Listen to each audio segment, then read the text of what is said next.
वृंदावनी आनंदरे विठ्ठलो देव आळविते रे गोपाळ रंगले रे विठ्ठलो देव आळविते रे. प्रस्तुत प्रसंगी कीर्तन रूपी सेवेकरिता निवडलेला अभंग जगद्गुरु जगतवंदनीय सर्वांच्या अंतःकरणाचा अधिष्ठान असणारे माऊली महाविष्णू भगवान ज्ञानोबाराय यांचा 3 चरणांचा आणि वृंदावनातील भगवान श्यामसुंदराच्या सानिध्यात प्राप्त झालेला आनंद वर्णन करून सांगणारा अशा पद्धतीचा हा अभंग. या अभंगामध्ये माऊली महाविष्णू भगवान ज्ञानोबाराय आपल्याला काय प्रतिपादन करून सांगतात तत्पूर्वी आपण एकदा संतांना नमन करूया. श्री संतांची माताच्या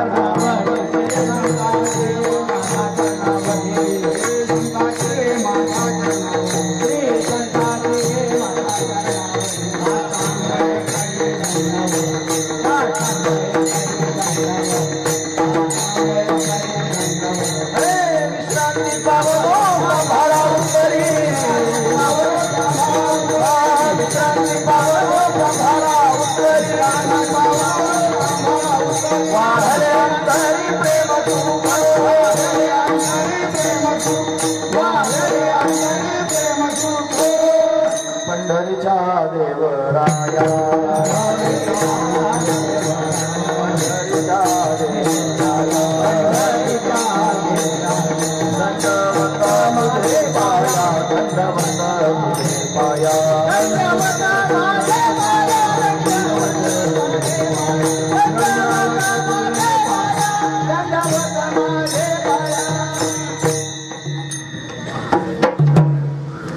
श्री संतांचे माथा चरणावरी साष्टांग करी दंडवत विश्रांती पावलो सांभाळा उत्तरी वाढले अंतरी प्रेम सुख वृंदावनी आनंदुरे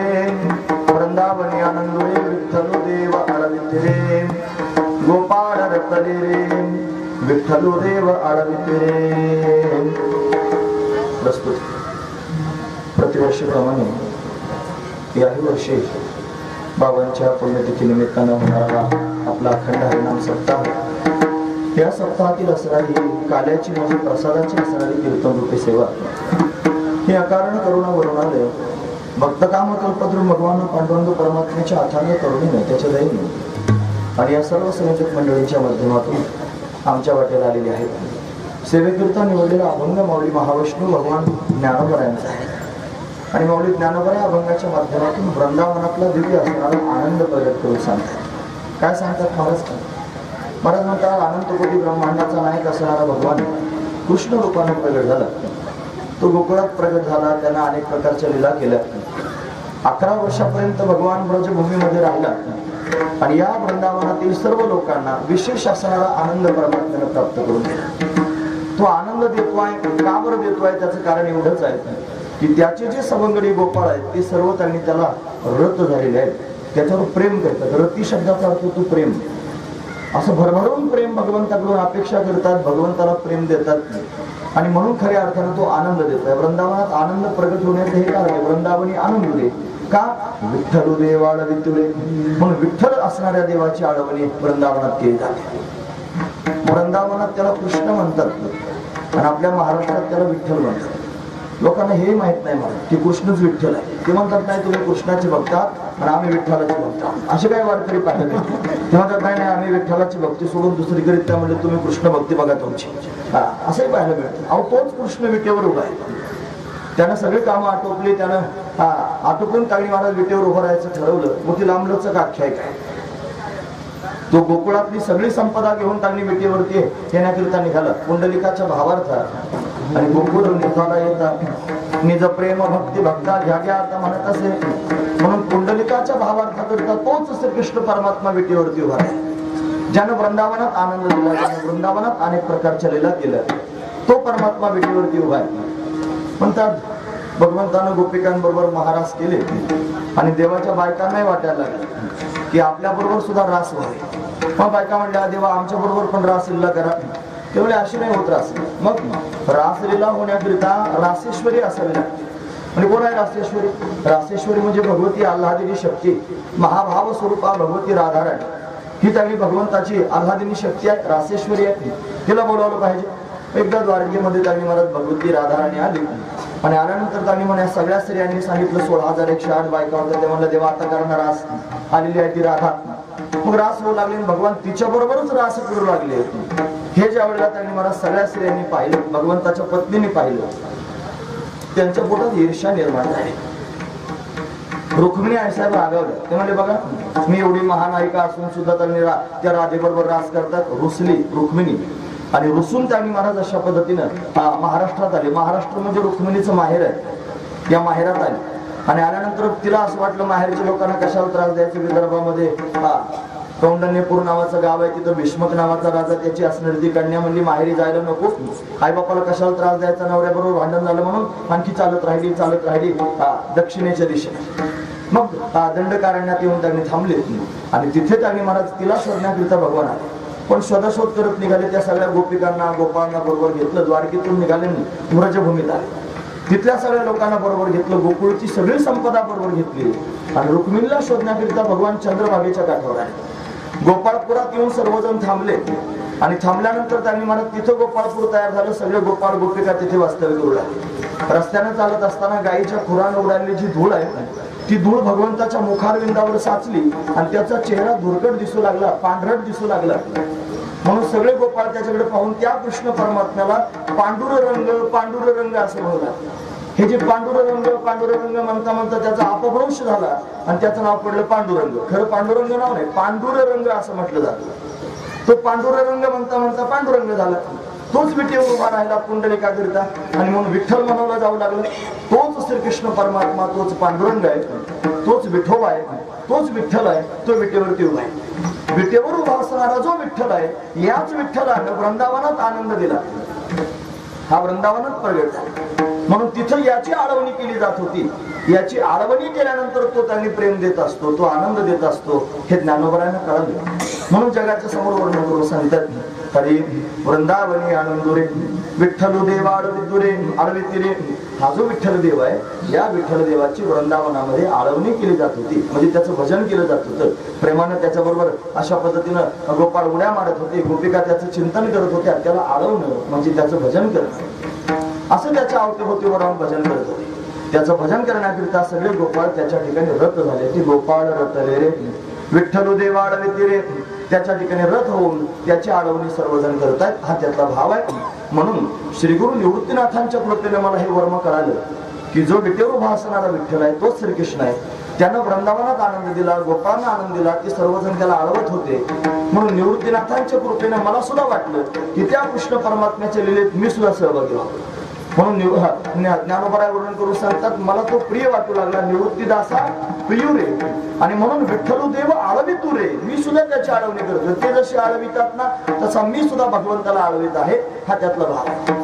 म्हणजे जसा गोपिकांना गोपाळांना भगवंताला आळवून त्यांनी विलक्षण आनंद प्राप्त झाला तो आनंद आज सध्या सुद्धा आपल्या सर्वांना प्राप्त करून घेता येऊ शकतो. कोणत्या माध्यमातून? तो विटेवर उभा आहे आणि तोच कृष्ण परमात्मा आहे आणि तो आपल्या बरोबर त्या विलक्षण आनंदामध्ये त्यांनी चिंब होऊ शकतो. म्हणून आपणही त्याला आळवू शकतो आणि आळवून तो आनंद प्राप्त करून घेऊ शकतो. हा भाव आहे ज्ञानोबरायांच्या पोटात. मग ते म्हणतात निवृत्तीदासा प्रिय. मला तो प्रिय वाटतो. मी निवृत्तीनाथांचा दास आहे. मला तो परमात्मा प्रिय आहे म्हणून मी त्याची आळवणी करतोय. तो मला आनंद देतोय. कोणता? जो वृंदावनात प्रगट झालेला आनंद आहे तो मला प्राप्त होतोय. असा अभंगाचा सरळ अर्थ पाहण्याचा आपण प्रयत्न केला. विठोबा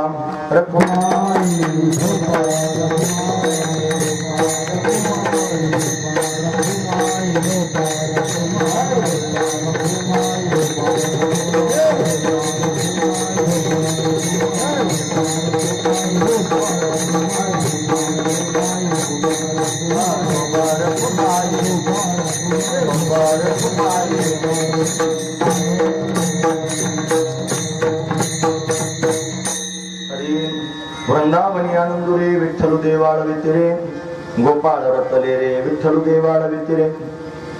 प्रस्तुत प्रतिवर्षी बाबांच्या पुण्यतिथी निमित्तानं आपण हा सप्ताह या ठिकाणी आयोजित करतो. मला वाटतं आता 12 वर्ष झाले. हे 12वं वर्ष आहे. म्हणजे तप आपलं पूर्ण झालेलं आहे. म्हणजे सर्वांनी 12 वर्षापर्यंत अविरतपणे बाबांची सेवा केली. हे पण साधूची सेवा कधीच वायाला जात नाही. साधूच्या सेवेला भगवान प्रसन्न होतो. भगवंताची जर सेवा करत असाल, भगवंताच्या प्रसन्नते करता तर त्याची सेवा केल्यानं लवकर प्रसन्न व्हायचा नाही. पण साधूची सेवा जर कराल तर परमात्मा लवकर प्रसन्न होतो. कारण त्याला साधू फार प्रिय आहे. साधू थोर दाना, साधू थोर दाना, साधू थोर दाना कलित. या कलियुगामध्ये साधू थोर आहे. त्या साधूची सेवा केल्याने परमात्मा प्रसन्न होतो, परमात्म्याला आनंद होतो आणि तो परमात्मा कृपा करतो. पण आपल्या जीवनामध्ये साधूची सेवा अतिशय गरजेची आहे. आपण 12 वर्षापासून त्यांनी अविरतपणे ही साधू सेवा करतो आणि बाबांची सेवा त्यांनी करतो. बाबांना या सगळ्या गोष्टी फार प्रिय होत्या. बाबा जरी संन्यासी होते, बाबांच्या गुरुजींचं नाव होतं शिवगिरी बाबा. जुन्या आखाड्याचे साधू होते बाबा. शिवगिरी त्यांच्या गुरुजींचं नाव होतं आणि त्यांनी गुरुजींची पण फार सेवा केली. बऱ्याच वर्षापर्यंत त्यांनी महाराज गुरुजींच्या सानिध्यात राहिले आणि त्यांचं मूळ गाव त्यांनी होतं कानपूर.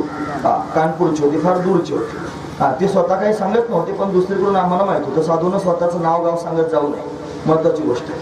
पण बाबा सांगत नव्हते ना. दुसरीकडून आम्हाला ते स्वामीजींकडून आम्हाला कळालं होतं, त्र्यंबकेश्वरच्या स्वामीजी म्हणतात. आता तुम्हाला सगळ्यांनाच बाबांचं चरित्र चांगल्यापैकी माहिती आहे. थोडी उजळणी म्हणून 12 वर्षातून एकदा त्यांनी सांगावं या उद्देशाने सांगतो. लक्षपूर्वक ऐका. त्यांचा जन्मच झाला मुळात मूळ नक्षत्रावर. बाबांचा जन्म झाला मूळ नक्षत्रावर. आताचे हे लोक त्यांनी दसकटे जन्माला आले ते म्हणतात हे ज्योतिष फितिष सगळं खोट आहे, तुम्ही सगळे बावळट आहात म्हणतात. तुम्ही पत्रिका पाहता, जन्मपत्रिका पाहून आमकं करता, फरणं करता. हे सगळे नरक छाप लोक आहेत, नरकाच्या दिशेने प्रवास करतात. मग त्यांचं जास्त ऐकून आपल्याला जे बुद्धीला पडतं ते आपण करावं, महत्वाची गोष्ट आहे. कोणाचं ऐकून कशाला वागत.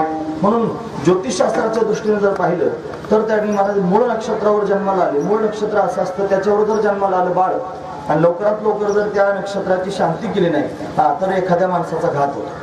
मग तसंच झालं. बाबांची आई मरण पावली जन्माला आले बाबा. आता ती आई मरण पावल्यानंतर सर्वांनाच वाईट वाटलं. बापाला तर जास्त दुःख झालं बाबांच्या वडिलांना. त्यांना असं वाटलं की हे पोरगं झालं त्याच्यामुळे माझी बायको वाढली, आता काय करायचं. म्हणजे मुलाचा त्यागच करून टाकायचं म्हणून जवळच येणार बाबा. मग त्यांच्या आत्याने त्यांना सांभाळ, म्हणजे मावळण होती, तिने त्यांनी लहानचं मोठं करायला सुरुवात केली. नंतर त्या वडिलांच्या पोटात प्रेम निर्माण झालं की जाऊ दे आता हे बाळ काय कारणीभूत आहे का म्हणून त्यांनी जवळ घेतलं आणि सांभाळलं. थोडे मोठे झाले. त्याच गावात ते शिवगिरी बाबा यायला. त्या बाबाकडे पाहून त्यांनी भगवे कपडे घातलेले बाबा, संन्यासी बाबा पाहिल्यावर प्रभावित झाले आणि मनात असं वाटायला लागलं बाबांना की आपण संन्यास घेतला पाहिजे. मग ते वडिलांना म्हणायला लागले, पण वडिलांनी परवानगी देऊ नये. मग ते त्यांनी महाराज घरीच राहू लागले. घरची कामं धामं सांगायचे त्यांनी. जा घास कापून आण, जा मिरच्या तोडून आण. सकाळीच गेले मिरच्या तोडायला एक दिवशी आणि घास कापायला आणि त्याच्यावर दहीवर पडलं होतं. तुम्ही दहीवरच म्हणता ना, त्याच्यावर असे पाण्याचे थेंब येतात. ते घास कापायला लागल्याबरोबर ते सगळं पाणी अंगावर पडायला लागलं. त्याला वाटलं हे रडतंय, हा घास रडतोय म्हणजे मिरच्या रडायला लागल्या असं म्हणून त्यांनी घरी आले आणि तुळशी वृंदावनाला पाठ लावून बसले. म्हणे काय झालं रे, घास का नाही कापून आणला. ते म्हणजे ते रडायला लागलं मी कापायला लागलं होतं असं म्हणल्यावरती म्हणजे हे जरा बावळत आहे. असं त्यांनी महाराज वडिलांनी बऱ्याच अंगांना त्यांनी अशा पद्धतीनं नावं ठेवायला सुरुवात केली. मग ते बाबा त्यांनी भेटलेच होते. मग त्यांच्यावर जायचा विचार होता. मग जाऊ देत नाही. मग एक दिवशी विचार केला सकाळीच गेले निघून बाबा बरोबर. दिवसभर त्यांनी गेले. बापानं चक्र मारायला सुरुवात केली. कुठे गेला दिवसभर सापडलेच नाही. संध्याकाळी घरी आले. घरी आल्यावर असा मार बसला. महाराज कुठे गेला होता सांग, काही सांगितलंच नाही. मार खाऊन घेतला. 2-4 दिवस त्यांनी जाऊ दिले. परत 2 दिवस गेले महाराज, पडून गेले. मग 2 दिवस गेल्यानंतर पुन्हा त्यांनी बापानं चौकशी केली कुठे गेला असेल. मग 2 दिवसांनी परत घरी आले. परत मार दिला. मग आणखी 7-8 दिवस जाऊ दिले. मग एक आठवडाभर गेले महाराज घर सोडून. आठवडाभर त्यांनी गेले. परत थोडे दिवस गेले की घरी आले. परत जाऊ दिले दिवस. मग महिनाभर गेले. असं करता करता 6 महिने गेले. मग 1 वर्ष गेले आणि 1 वर्षानेच घरी परत आले. मग त्या बापाच्या मनातली माया तोपर्यंत कमी झाली. तोपर्यंत त्याच्या मनातलं जे प्रेम आहे ते म्हणजे जात घरी येत आहे. काय याला 3-3 बऱ्याच शोधायची गरज नाही. बापानं नंतर शोधायचं बंदच करून टाकलं. म्हणजे शोधायला जायलाच नको. हे गेलं की परत घरी येतंय म्हणे, आपोआपच येणार आहे घरी, जाऊ दे म्हणजे गेलं असेल. 1 वर्षानंतर बाबा घरी आले आणि आल्यानंतर त्यांनी महाराज वडिलांना प्रश्न विचारला, तुम्ही मला सांगा माणूस जन्माचा साथीदार असतो का माणूस कर्माचा साथीदार असतो? सगळी माणसं एकमेकाच्या जन्माची साथीदार की कर्माची साथीदार? जन्माचा संबंध असतो माणसाचा का कर्माचा संबंध असतो? माणसाचा संबंध जन्माचा असतो. त्याच्या पोटी जन्म घेतला की आई बाप अशी नावं पडतात.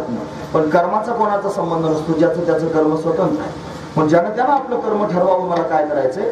म्हणून त्यांनी तुम्ही भागवत वाचणार आहे. वडिलांना त्यांनी सांगितलं तुम्हाला चांगल्यापैकी ज्ञान आहे. मला कशाला या संसारात अडकवता, मला कशाला या प्रपंचात अडकवता, मला या प्रपंचात अडकायचं नाही. मला त्यांनी भगवंताचं चिंतन करायचं, मला जाऊ द्या. म्हणून बापानं त्यांनी उत्तर दिलं माणूस कर्माचा त्यांनी साथीदार नसतो, जन्माचा असतो. म्हणजे माझं कर्म स्वतंत्र आहे, मला जाऊ दे म्हणल्यावर बापानं सुट्टी दिली. मग संन्यास घेतला. मग संन्यास घेऊन त्यांनी बरंचसं जीवन तिकडंच व्यतीत केलं आणि त्यानंतर या महाराष्ट्रातली असणारी संतभूमी त्यांना प्रिय वाटली. म्हणून औरंगाबाद जवळ निपट निरंजनला बऱ्याच काळापर्यंत बाबा राहिले. म्हणतात निपट निरंजन पासून त्यांनी पंढरपुरापर्यंत बाबांनी पायी वाड्या केल्या, 48 एवढ्या वाड्या केल्या. हा म्हणजे त्यांनी काय घ्यायचं, फक्त एक पडशी घ्यायची बरोबर, एक पताक घ्यायची, कोणा दिंडीत नाही काय नाही आपल्या बरोबर त्यांनी एकटंच चालायचे. ज्या ठिकाणी थांबा वाटेल ते थांबायचं, विश्रांती करायची, मुक्काम करायचा. 2 तास आता ते काय कोणाच्या हातचं खात नव्हते, नंतर खात होते, पण त्यांना स्वतःच्या हातानंच तयार करायची सवय होती. आणि ते पण सूर्योदयाच्या आधीच तयार व्हायचं, सूर्य उगवला नैवेद्य दाखवायचं की लगेच जेवायला बसायचं, अशी त्यांची सवय होती. त्यांच्या हातानंच करायचे. असे जागजार त्यांनी रोड करायचे, खंडोबासारखे, खंडोबाचे रोड तुम्ही पाहिले असतील कधी. त्यांना भजे खायला फार आवडायचे. मग ते भज्याची सगळी सामग्री जमा करून आणायची, मग ते भजे आवडायचे. त्यांना भेटायला गेल्यानंतर त्यांनी मला बरेच माणसं अजूनही त्यांना त्या पापड्या आवडायच्या खायला, ज्या बेसन पिठाच्या त्या पापड्या केलेल्या त्या त्यांनी आवडायच्या, अशी त्यांची आवड असायची.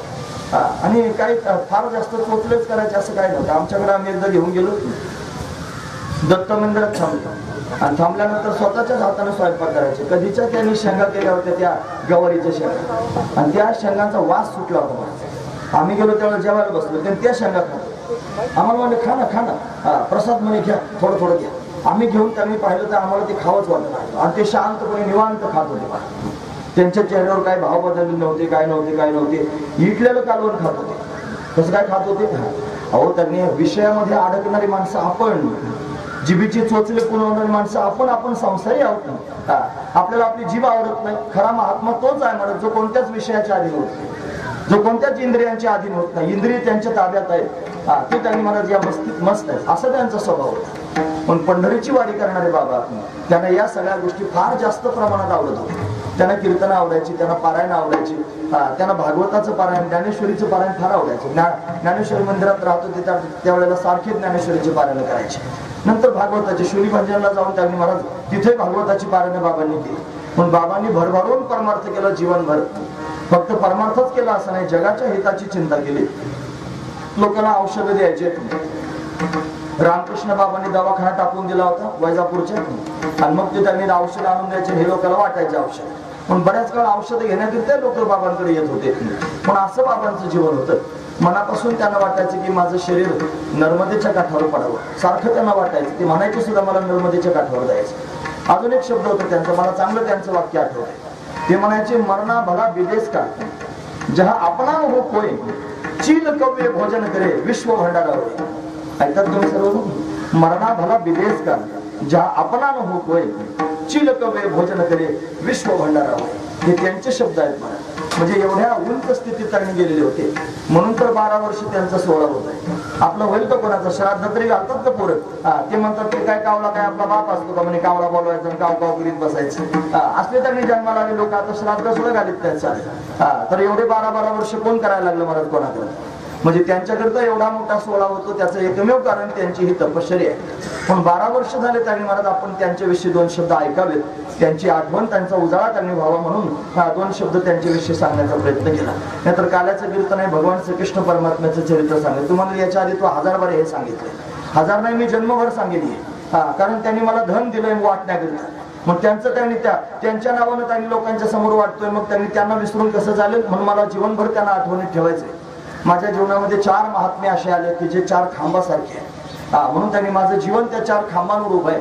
कोणी मला कीर्तन करायला शिकवलं, कोणी मला दीक्षा दिली स्वामीजी त्र्यंबकेश्वरचे, बाबांनी मला त्यांच्याकडे नेलं, म्हणून तर स्वामीजींच्या माध्यमातून माझा परमार्थ सुरू झाला. म्हणून त्यांनी महात्मेच काही विलक्षण आहेत, माझ्या जीवनामध्ये आधारस्तंभ आहेत. आता ते सोन्याचे झालेले आहेत महाराज.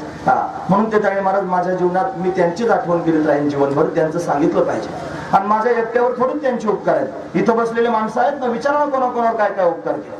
अहो साऱ्यावरच केवढे उपकार महाराज. एवढा परमार्थाला लावला. आता एक पोरगा मला घेऊन गेला होता गाडीवर तिकडे नारळ फोडायला. तो म्हणत होता सगळे बाबांची कृपा आहे, बाबा इथं राहिले म्हणून एवढं सगळं त्यांनी चांगलं झालं, एवढा सप्ताह सुरू झाला, एवढं सगळं चांगलं झालं. म्हणजे पोरांना सुद्धा त्याची जाणीव आहे की हे सगळं बाबांच्या कृपेने घडत आहे. म्हणजे पोरं लहान होते, लहानपणी त्यांनी पाहिलं, 12 वर्ष आता बाबा झाले, ते पोरं मोठे झाले, त्यांनाही जाणीव आहे की बाबांची कृपा आहे. मग बाकीच्यांना ज्यांना बाबांची संगती झाली त्यांना का वाटू नये बाबांची कृपा आहे? म्हणून बाबांचा आशीर्वाद आहे, बाबांची कृपा आहे, बाबांची तपश्चर्या आहे, बाबांची साधना आहे. म्हणून त्यांनी आपण सगळेजण आनंद या परमार्थाचा घेतो आहोत. आणि असाच आनंद त्यांच्या माध्यमातून आपण अविरतपणे घेत राहणार. ज्यांना ज्याने त्यांची सेवा घडली असेल, आम्ही तर अभागी आहोत, आमच्या जीवनात त्यांनी जास्त सेवा त्यांची घडली नाही. आम्हाला फक्त घ्यायला आम्ही घेऊ पसरे आहोत. फक्त घ्यायला मिळालं, द्यायला काही मिळालं नाही. सेवा त्यांनी केली तुम्ही सगळ्या लोकांनी. इथं असणाऱ्या लोकांनी बाबांची भरभरून सेवा केली. कोणीच कोणत्या प्रकारचं काही कमी पडू दिलं नाही. सगळेजण सज्ज होते महाराज सेवेमध्ये. म्हणून तुमचं भाग्य आहे, तुमचं कपाळ आहे की त्यांनी महाराज तुम्हाला साधूची सेवा घडली. आणि आजही हा परिसर त्यांनी बाबांची सेवा करतोय. महाराज कीर्तनाला आले होते त्या दिवशी, त्यांनी सांगितलं की काल्याच्या कीर्तनाला जेवढे लोक असतात तेवढेच लोक रोज कीर्तनाला होते. म्हणजे रोजचे रोज एवढ्या दुरून लोक या ठिकाणी येतात, कीर्तन ऐकतात रोज. त्यांनी असा सगळा त्यांनी सोहळा होतो. भाग्यवान आहात. म्हणून आज त्यांनी त्या 12व्या वर्षातील त्यांनी मला सप्ताहाचा कलशाचा दिवस आहे. म्हणजे हा त्यांनी काल्याचा दिवस आहे.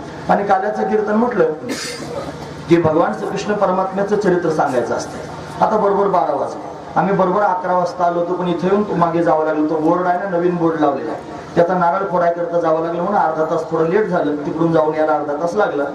पण आता आपण फार तर फार 1 वाजेपर्यंत 1:15 वाजेपर्यंत कीर्तन करूया. 12 बरोबर वाजले हे की नाही. म्हणजे 11 ते 1चा टाइम होता. 1:15 वाजेपर्यंत 10-15 मिनिटं तुमची जास्त घेऊन 1:15ला बरोबर थांबूया. हरी हे विठोबा.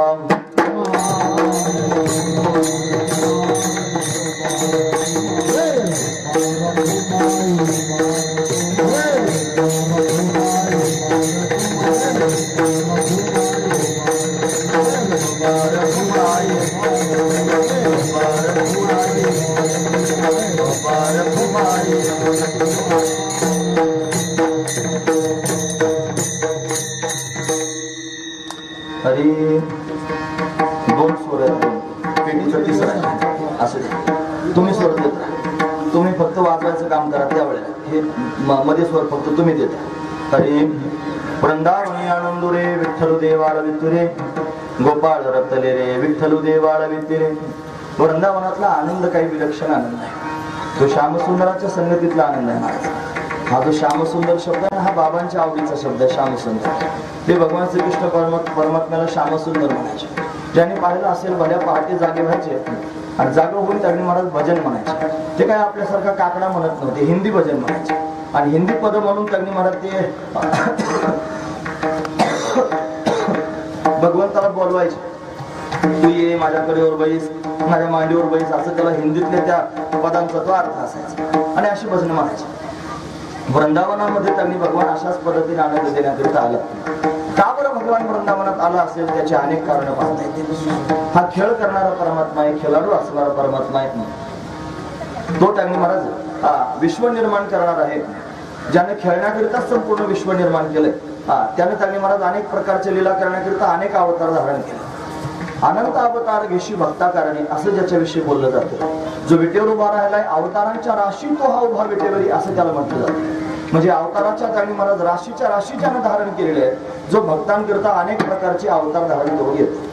जो कधी मत्स्य होतो, कधी कश्यप होतो, कधी वराह होतो, कधी नरसिंह होतो, कधी वामन होतो, कधी परशुराम होतो, कधी राम होतो. तोच परमात्मा कृष्ण रूपाने सुद्धा प्रगट होतो.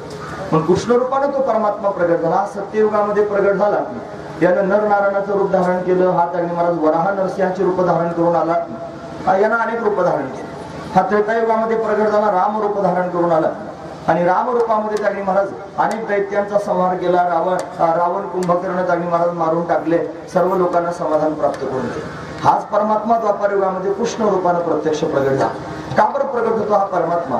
हा त्यांनी महाराज अनुग्रह करण्याकरिता प्रगट होतो भक्तांवर, आणि दुष्टांचा निग्रह करण्याकरिता येतो. दुष्टांना घालवण्याकरिता तो स्वतःच म्हणतोय, परित्राणाय साधूनाम विनाशाय च दुष्कृताम धर्म संस्थापनार्थाय संभवामी युगे युगे. 2-3 कारण सांगितले. साधूला सांभाळण्याकरिता येतो, दुष्टांचा त्यांनी नाश करण्याकरिता येतो, आणि धर्माची स्थापना करण्याकरिता येतो. असा परमात्मा त्यांनी प्रत्यक्ष प्रगट होतो. अनेक प्रकाराने त्याचे अवतार होतात. त्याच्यापैकी 6 प्रमुख प्रकार आहेत. 6 प्रकाराने प्रगट होत असतो. अंश, अंशांश, कला, आवेश, पूर्ण आणि पूर्णत्म. हे त्यांनी मला 6 लक्षण आहे. 6 लक्षणाने परमात्मा प्रगट होतो. अंश म्हणजे त्यांनी आपण सर्वजण भगवंताचे अंश आहोत. परशुराम आदी करून अंश अवतार आहे. यानंतर त्यांनी अंशांश अवतार आहेत. व्यासदेव आदी करून अंशांश अवतार आहेत. यानंतर त्यांनी महाराज कला अवतार आहे. मोहिनी आदी करून जे अवतार आहेत हे कला अवतार आहे.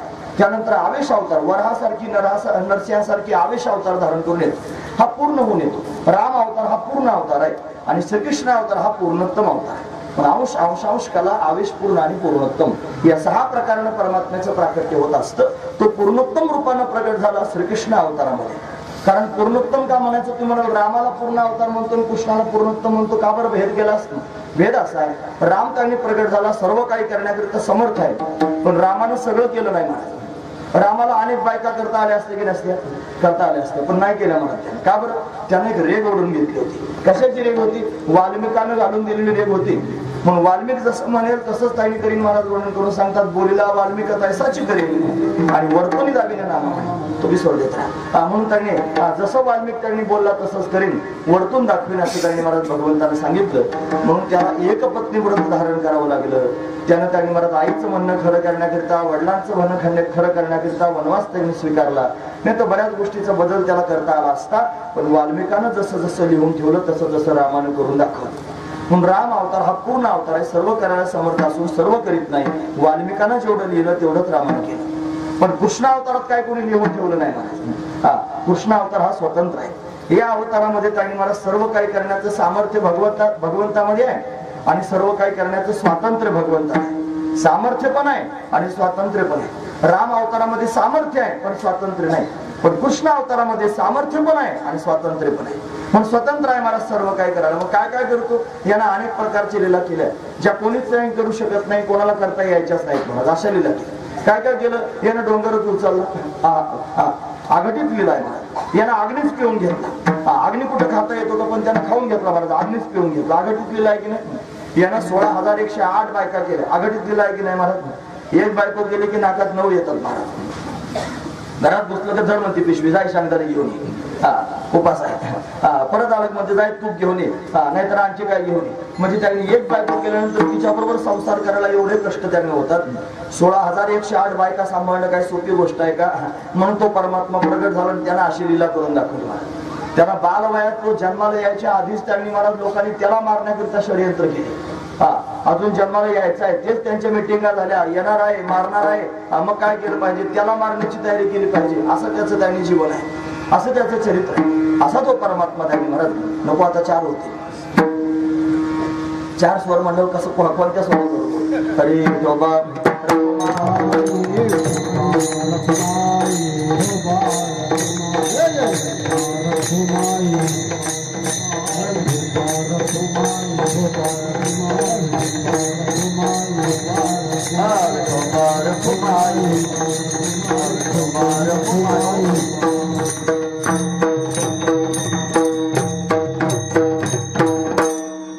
दोघेच आघाडीत लीला करू शकतो. फक्त थाप टाकू नका, म्हणायला लागलं फक्त वाजवा. ऐका, हे कीर्तन म्हणजे कीर्तनामध्ये स्वर हे जीवन आहे. हे स्वर जर ताल गाया तो बाल गाया, और स्वर गाया तो सिर गाया. एक ताल जर फक्त हुकला ना डोक्याचा केस गेल्यासारखा आहे, पण स्वर जर गेला तर मुंडकच कापल्यासारखं होतं. म्हणून स्वर महत्वाचा आहे. मला 2 तास जर तुमच्या समोर बोलायचं तर स्वरातच बोलता आलं पाहिजे. स्वर नसेल तर कसं काय बोलायचं? चला नाही, जाऊ द्या, काय काय हरकत नाही. माझं बोलणं जास्त होईल, तुमचं वाजवणं कमी होणार आहे. मला बोलायलाच वेळ पुरायचं नाही तर तुम्ही वाजवणार कधी? 12:15 वाजत आले. चला, परमात्मा त्यांनी महाराज अशी रूप प्रगट करून येतो. त्याचं विशेषत्व मी तुम्हाला सांगतो. तो पूर्णोत्तम अवतार का बरं आहे हे त्याच्या मागचं कारण आहे. तो त्यांनी हे सगळं करण्यामध्ये समर्थ आहे.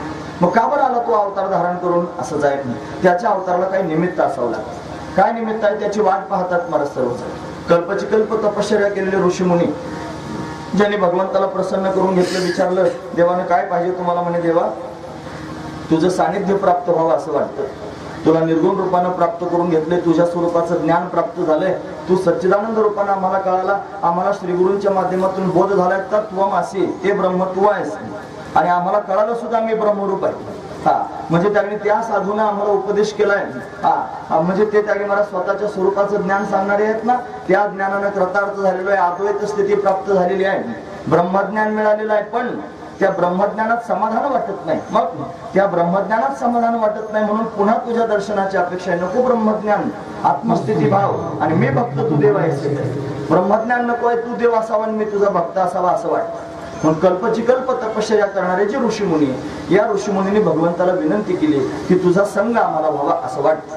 मग भगवान म्हणाले ठीक आहे, मी द्वापार युगात येणार आहे.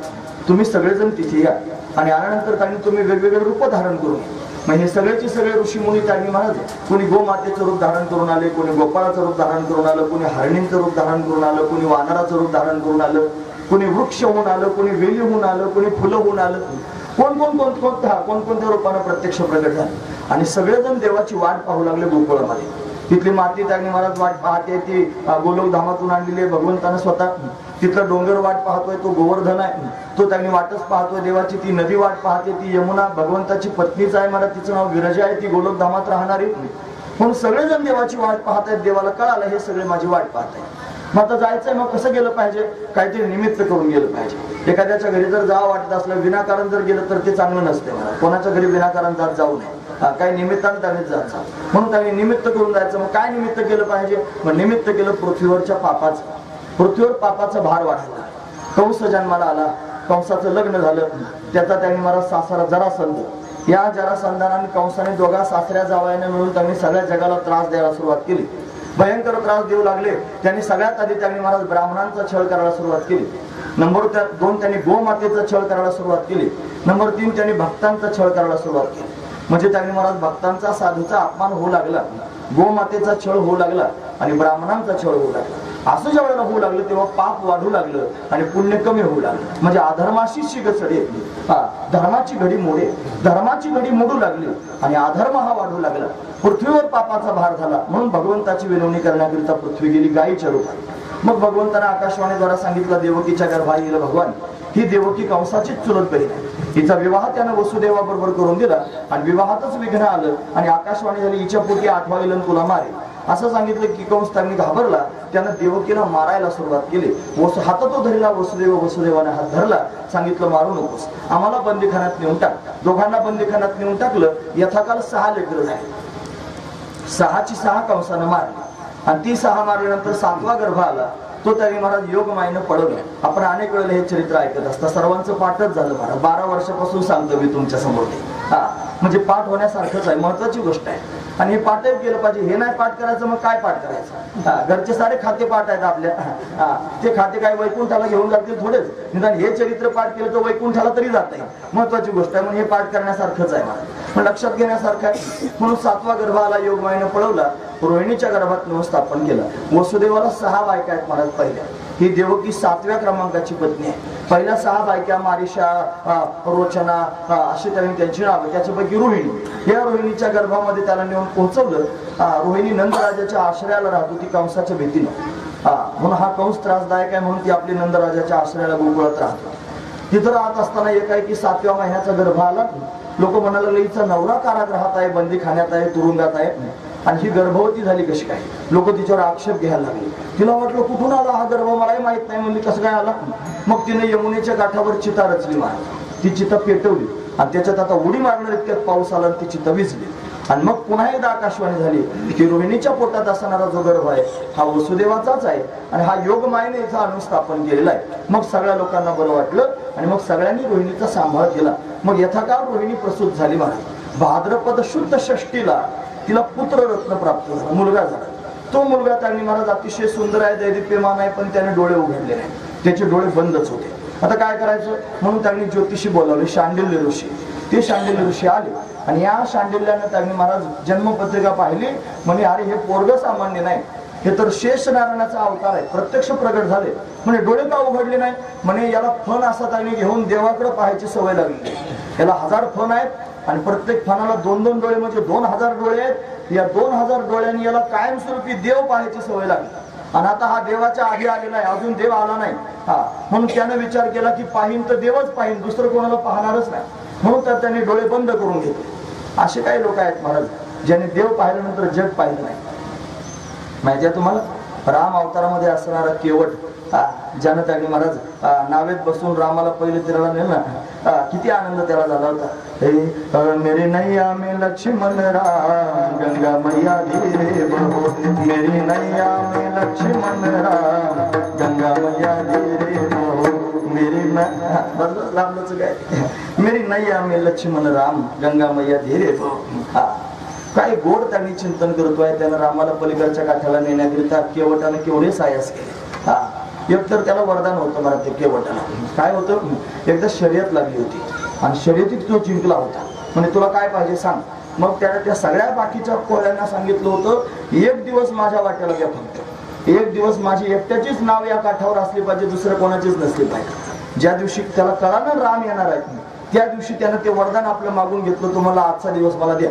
रामाकरिता नाव लावून ठेवली आणि मग त्यांनी प्रभू रामचंद्र आल्यानंतर ते शोधायला लागले, कुठे म्हणे नाव दिसली, नावाडी दिसला म्हणे, मला पलीकडच्या काठाला नेऊन घाल म्हणे, जमत नाही तुला नेणार.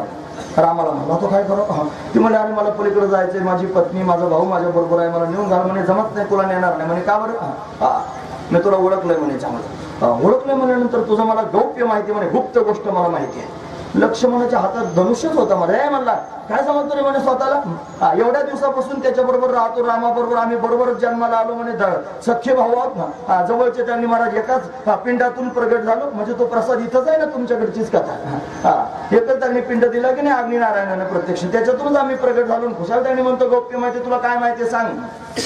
तो काय मला माहितीये, हे मैंने चरणों की महिमा सुनी हे प्रभु, नाव लकड़ी की मेरी पुरानी प्रभु, मैंने चरणों की महिमा सुनी हे प्रभु, नाव लकड़ी की मेरी पुरानी प्रभु.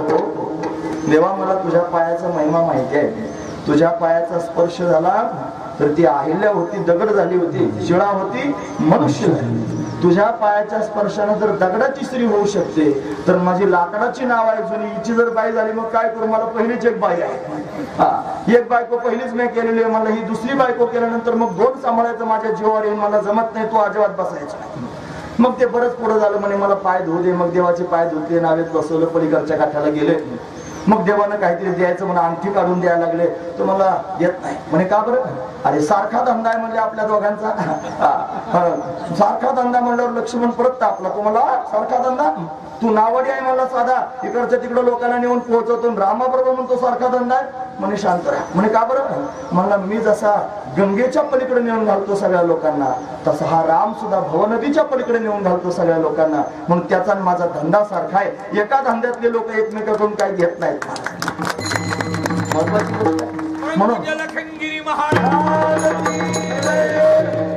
काही घेत नाही म्हणे त्यांनी. मग काय करायचं, मग विनंती केली, रामा जसा आज मी तुला पलीकडच्या काठाला नेऊन घातलेला आहे, आजची माझी बारी होती, ज्यावेळेला मला हे शरीर सोडायचंय आणि ज्यावेळेला माझी वेळ येईल त्यावेळेला तुला यावं लागेल. उस वक्त जल्दी आना नाही राम भूल जाना, त्यावेळेला लवकर ये भगवंता, मला विसरू नकोस, हे बोलणं आहे महाराज. आणि ज्या वेळेला निघाले प्रभू, ते निघून गेल्यानंतर केवटानं डोळ्याला पट्टी बांधून टाकलं महाराज. तुम्हाला ज्या डोळ्याने राम पाहिलाय परत जग पाहणार नाही. डोळ्याला पट्टी बांधली, 14 वर्ष डोळ्याला पट्टी बांधून बसला. तसाच हा बलराम आहे महाराज, हा सुद्धा प्रगट झाला. आणि हा प्रगट झाल्यानंतर त्यांनी डोळे बंद केले होते. का बरं डोळे उघडले नाही, मला ज्या डोळ्याने देव पाहिलाय त्या डोळ्याने जग कसं पाहू, जोपर्यंत देव येत नाही तोपर्यंत डोळे उघडत नाही माझ्या. असा त्याचा भाव कळाला. म्हणे आता कुठं देव येईल, मग म्हणे आपला जो नंदराजा आहे त्या नंदराजाला अजून संतती नाही, कदाचित हा इथे आला म्हणजे तो सुद्धा आपल्या गोकुळातच येणार आहे, नंदराजाच्या घरी प्रगट होईल. म्हणून सगळ्या गावातल्या लोकांना बोलावलं, सगळ्यांच्या समोर शांडिल्य ऋषींनी प्रवचन दिलं. त्यांना सांगितले, पहा आपल्या नंदराजाला बऱ्याच काळापासून संतती नाही, त्याला जर संतती व्हावी असं तुम्हाला वाटत असेल तर तुम्ही सगळ्यांनी एकादशीचं व्रत करा, निर्जला एकादशीचं. रोज सकाळी हेच सांगतोय महाराज मी लोकांच्या समोर. तेवढ्या करताच मला देवानं पाठवलंय असं मला वाटायला लागलंय. आता रोज कृष्ण चरित्र सांगतो, रोज 3 दिवस तर सलग झालेत आता कृष्ण चरित्रच चाललंय. मला वाटतं हे मी सांगतो असं नाही, मला वाटतं त्याला वाटतंय मी सांगावं असं आहे. म्हणून तोच माझ्या मुखातून हे सारखं ओढून घेतो, कुठून कुठून जुळून आणतो, सांग म्हणतोय सगळ्यांच्या समोर.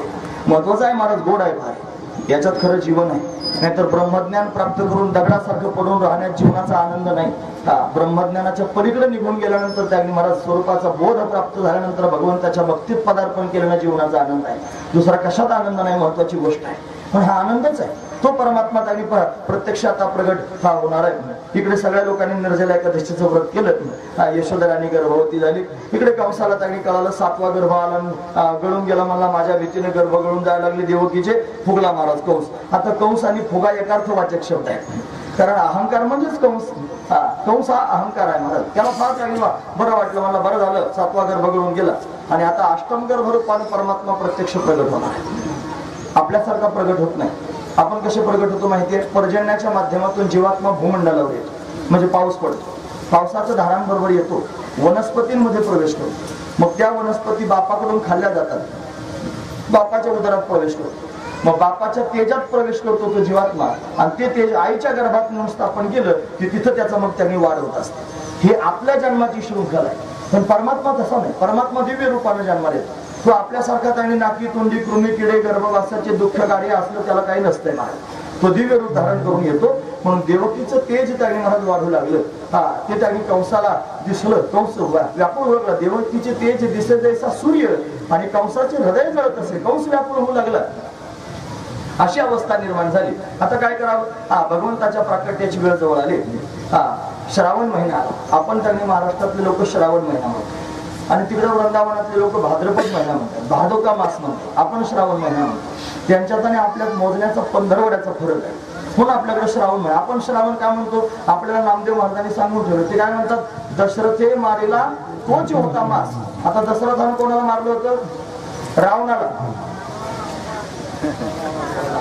म्हणजे तुम्ही ऐका नाही तर जर काय रावणाला म्हणल्यावर असं असे करतात लोक, मग समजायचे कोणी ऐकत नाही कशाला सांगतो असं होतं ना बऱ्याच वेळेला. म्हणून त्यांनी दशरथानं मारलं होतं श्रावणाला. म्हणून त्यांनी श्रावण नावाचा महिना होता. म्हणजे दशरथे मारीला तोच होता मास. म्हणजे दशरथानं श्रावणाला मारलं होतं त्याच्याच नावाचा महिना होता श्रावण महिना. या श्रावण महिन्यामध्ये वद्य पक्ष होता. या वद्य पक्षामध्ये अष्टमी तिथी आली. या अष्टमी तिथीला बुधवार आला. त्या दिवशी रोहिणी नक्षत्र आलं. त्या दिवशी चंद्रबळ अतिशय चांगलं झालं. ग्रह नक्षत्र भगवंताच्या अनुकूल झाले. भगवंताच्या प्राकट्याची स्थिती निर्माण झाली. आणि आता त्यांनी रात्रीचे 12 वाजले.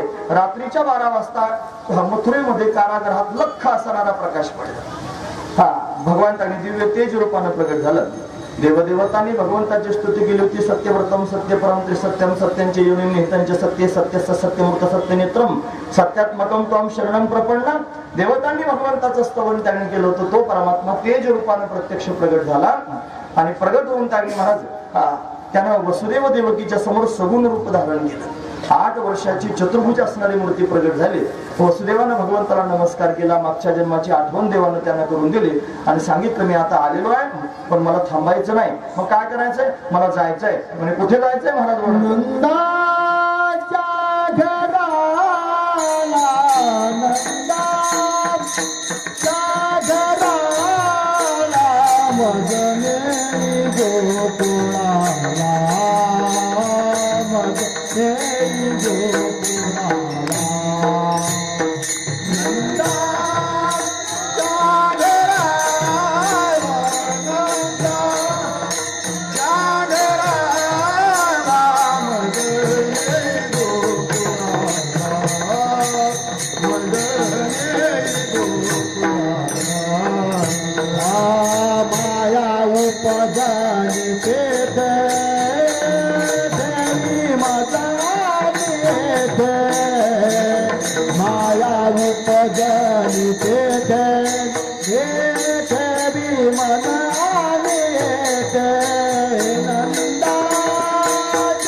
नंदाच्या घराला मजनी गोकुळाला. मला नंदराजाच्या घरी गोकुळाला जायचे, मला तिथे नेऊन घाल. म्हणे एवढा मोठा झालास देवा, तुला कसं काय न्यायचं रे आता? म्हणे मी जरी मोठा झालेला दिसलो ना तरी मला सगळं करता येतं, मी लहान होऊ शकतो. देवानं स्वतःच सांगितलं. म्हणून तो त्यांनी महाराज त्याला पाहून दिव्य आनंद त्यांनी झाला. वसुदेव देवकीला आनंदाने त्याचे स्तवन करू लागले. हा जो आनंद आहे ना, आताशी मथुरेतला आनंद आला. अजून आपल्याला वृंदावनातल्या आनंदापर्यंत जायचं. मथुरेत आनंद झाला वसुदेव देवकीला. मग देवानं त्यांनी लहान रूप धारण केलं. देवकीनं देवाला मांडीवर घेतलं. त्याला स्तनपान करू लागले. आणि स्तनपान करत असताना फार आनंद वाटू लागला. पण दुसऱ्या क्षणाला आठवण आली की हे जर त्यांनी बाळ झालं हे कंसाला कळालं तर कंस धावत येईल, म्हणून त्यांनी घाईघाईनं म्हणू लागले, अरे हे सोडा सोडा मिठी लपवा लपवा जग जेठी, जने कंसाशी कळेल माझ्या बाळाशी मारेल. कंसाला जर कळलं तर माझ्या बाळाला मारून टाकेल, लवकरात लवकर घेऊन जा. वसुदेवानं देवाला हातात घेतलं आणि हातात घेतल्याबरोबर त्यांनी बंधनं गळून पडली. उचलला कमळापती पायाची बंधने गळती, बंधनं गळून पडली. भगवंताला हातात घेतलं निघाले. द्वारपाल झोपी गेले, दरवाजे उघडले, कुलप गळून पडलेले आहेत. एक टोपली जवळ आली, देवाला टोपलीत घातलं, डोक्यावर घेतलं, रस्त्याने चालू लागले. दो पाऊस पडू लागला, यमुना नदीला पूर आला, पुरात प्रवेश केला. वसुदेवाच्या घोट्याचं पाणी गुडघ्याला, गुडघ्याचं कमरेला, कमरेचं छातीला, गळ्याला लागू लागलं. देवानं पायाचा अंगुष्ठ लावल्याबरोबर यमुना दुभंगली.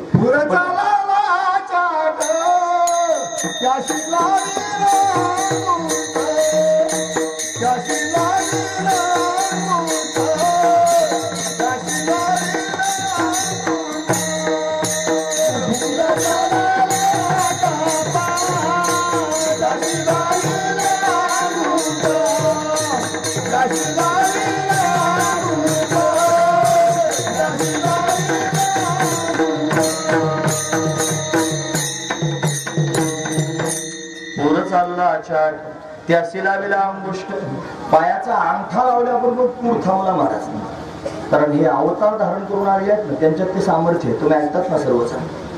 जगद्गुरु शंकराचार्य त्यांच्या गुरूंना शोधायला गेले होते. कुठं माहिती आहे ना, ते त्यांनी केरळ प्रांतातून निघाले.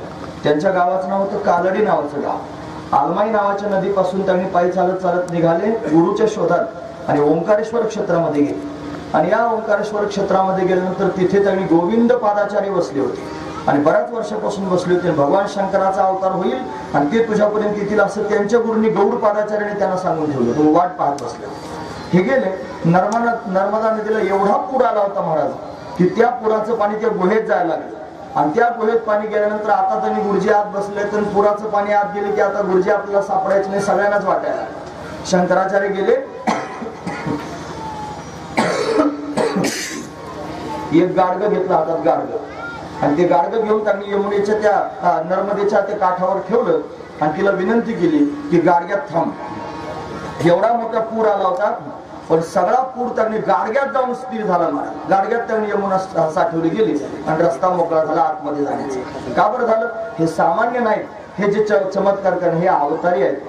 म्हणून शंकराचार्य अवतारी आहेत म्हणून चमत्कार करता आला. तसा कन्हैया अवतार घेऊन आलेला आहे म्हणून त्यांनी पूर शांत करता आला. पायाचा स्पर्श केल्याबरोबर यमुना दुभंगली आणि दुभंगल्याबरोबर त्यांनी महाराज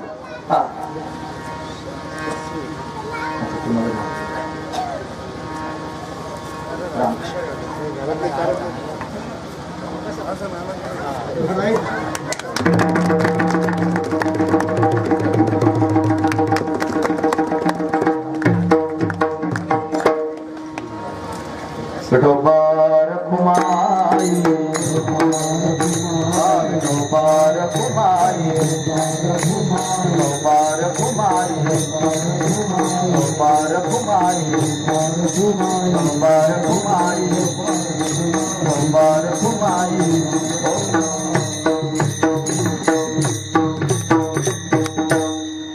तुम्ही पूर वसरल्यावर आले. आता पूर चालला, त्याने लावलेला अंगुष्ठ अंगठा लावल्याबरोबर पूर वसरला, दुभंगली यमुना. पलीकडच्या काठाला भगवान जाऊन पोहोचले. तिथे कन्या प्रगट झाली होती, तिला आपल्या बरोबर घेतलं आणि इकडे कारागृहात आले. तिनं आकांत केला, कंस धावत आला, तिला मारण्याचा प्रयत्न करू लागला. तिनं कंसाला सांगितलं तुझं लागी वधी उपजला मजा आधी. इकडे त्यांनी महाराज कंसाला बातमी कळाली. तिकडे गोकुळामध्ये त्यांनी परमात्म्याच्या प्राकट्याची बातमी सुनंदेच्या माध्यमातून सगळ्या गावाला कळाली. गवळण सांगे गवळणीला पुत्र झाला यशोदेला. सगळा गाव आनंदानं भगवंताला पाहण्याकरिता येऊ लागला आणि गोकुळवासी लोक भगवंताला पाहून एवढे सुखी झाले. आता हा गोकुळातला आनंद आहे महाराज. त्याने सुख ताईने झालं, आनंद झाला म्हणून काय केलं, गुढ्या उभारल्या, तोरणं लावली, कथा करू लागली, गाणी गाऊ लागली. एवढा दिव्य आनंद त्यांनी गोकुळात झाला. त्या आनंदाचा, त्या सुखाचा त्यांनी महाराज शब्दात त्यांनी सोहळा वर्णन करून सांगता येत नाही. महाराज वर्णन करून सांगतात हे गोकुळच्या सुखा गोकुळच्या सुखा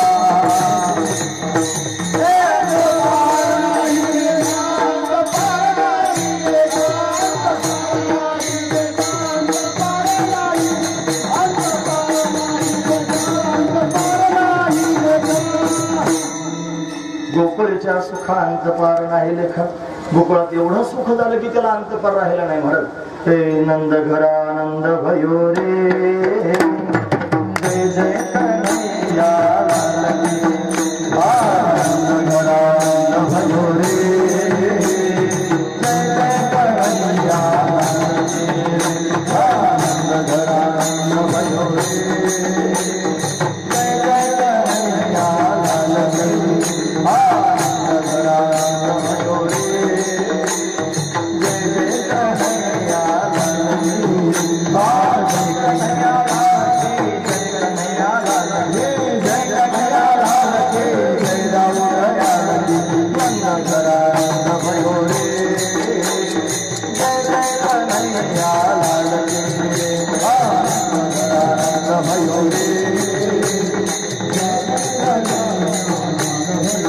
नंद घरानंद भयो रे जय जय कन्हैया लाल की. राधा जन्मला कृष्ण जन्मला राधा जन्मला कृष्ण जन्मला. नंद राजा घरी आनंद गोकुळ नगरी तो आनंद राधा जन्मला कृष्ण जन्मला.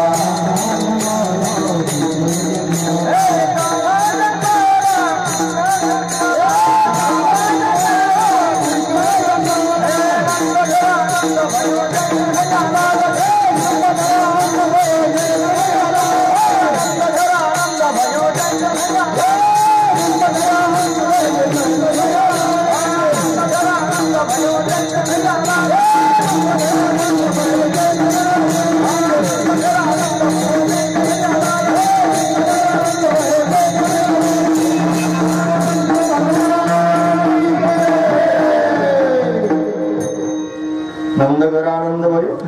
सगळा गाव आनंदाने विभोरून नाचू लागला. म्हणत बधाई हो सर्वजण म्हणू लागले. आनंद विभोर सर्वजण आहेत.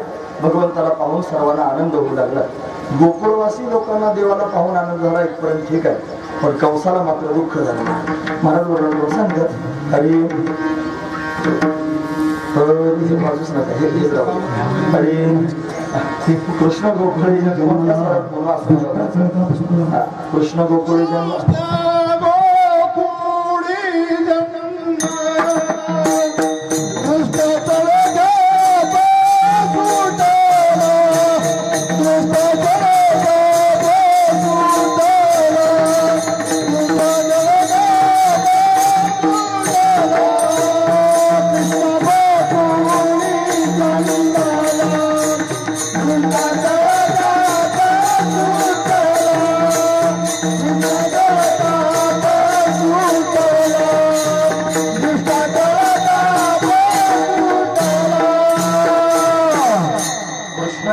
जन्माला दुष्टा चळकाप सुटला. कृष्ण परमात्मा गोकुळात जन्माला आला पण दुष्टांना मात्र चळकाप सुटला. सर्वजण त्यांनी घाबरले. कृष्ण जन्माला आला. कंसानं त्यांनी महाराज कन्हैयाला मारण्याकरिता षडयंत्र करायला सुरुवात केली. त्यानं मिटिंगच घेतली. महाराज सगळ्या दैत्यांना बोलावलं. मला माझा शत्रू पंचकोशीत कुठेतरी जन्माला आलाय त्याला मारण्याकरिता जा. जो त्याला मारून येईल त्याला अर्ध गाव बक्षीस देईन म्हणला. एवढं फरमान त्यानं काढल्याबरोबर सर्वजण आनंदी झाले. सर्वजण चढावड सुरू झाली. मी जातो करण्याची. इतक्या त्यांनी पुतनाबाई आल्या. त्या पुतने त्यांनी सांगितलं मी जाते मारण्याकरिता. छोटस लेकरू जन्माला आले त्याला मारण्याकरिता कशाला एवढे मोठे मोठे दैत्य पाहिजे. मी जाते म्हणे आता नरडीला नख लावून येते. तेव्हापासूनची म्हण आहे मला नरडीला नख लावणं. केसानं गळा कापते म्हणे त्याचा जाऊन आता काही काही निघाली. महाराज अतिशय सुंदर रूप धारण करून आली. नामदेव महाराज वर्णन करून सांगतात हे नामा म्हणे आली नंदाची घरा स्वरूप सुंदरा देवांगना. जशी अप्सरा त्यांनी महाराज आली असावी आणि ती त्यांनी यशोदामाईच्या घरामध्ये घुसली. भगवान प्रगट झाले अष्टमीला आणि त्यांनी पुतना आली चतुर्दशीला. चतुर्दशी म्हणजे 14 क्रमांकाची तिथी. ही पुतना म्हणजे अविद्या आहे की नाही ती त्यांनी परमात्म्याला झाकण्याकरिता आली खरी. पण परमात्म्याच्या समोर तिचं काही चालणार नाही.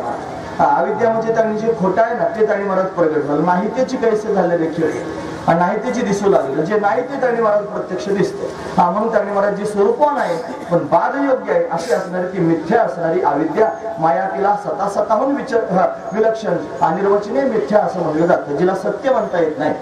का बरं सत्य म्हणता येत नाही? सत्य शब्दाची व्याख्या असते त्रिकाल आबाधितत्वम सत्यत्वम. ज्याचा तिन्ही काळात नाश होत नाही त्याला सत्य म्हणतात. म्हणून तिला सत्य म्हणता येत नाही. का बरं? ब्रह्मज्ञान झाल्यावर ती सत्य राहत नाही ना, महत्वाची गोष्ट दिसतच नाही. मग असत्य म्हणा म्हणे असत्य म्हणता येत नाही. असत्य कोणाला म्हणावं? ज्याची तिन्ही काळात प्रतीती येत नाही त्याला असत्य म्हणायचं. सश्याला किती शिंग असतात? नसतात ना. सश्याची शिंग अत्यंत असद्रूप आहेत. त्याला शिंगच नाही, त्याचा अत्यंत अभाव आहे. आकाशाला किती फुलं येतात वर्षातून? येतच नाही. आकाशाला जसं फुल येत नाही. का बरं? ती अत्यंत असद्रूप आहे. हे जसं आहे ना तसंच त्यांनी महाराज असत्याला म्हणावं ज्याची प्रतीतीच येत नाही. मग हिला सत्य म्हणावं तर ती दिसते आणि असत्य त्यांनी म्हणावं तर त्यांनी महाराज अशा पद्धतीने सगळ्या जगाला त्रास देते. म्हणून त्यांनी अशा पद्धतीनं स्वतःहून विलक्षण अनिर्वचनीय मिथ्या असं तिला म्हटलं जातं. अशी असणारी ही प्रकृती, ही अविद्या, ही देवाला झाकण्यात येत आहे. आणि ती आल्यानंतर त्यांनी महाराज भगवंतानं तिचा उद्धार करून टाकला. कसं काय उद्धार केला असेल? त्यानं जाणलं ही कोण आहे. ही त्यांनी महाराज पुतना आलेली आहे. मागच्या जन्मातली बळीची कन्या रत्नमाला आहे. सगळं चरित्र तिचं पाहिलं.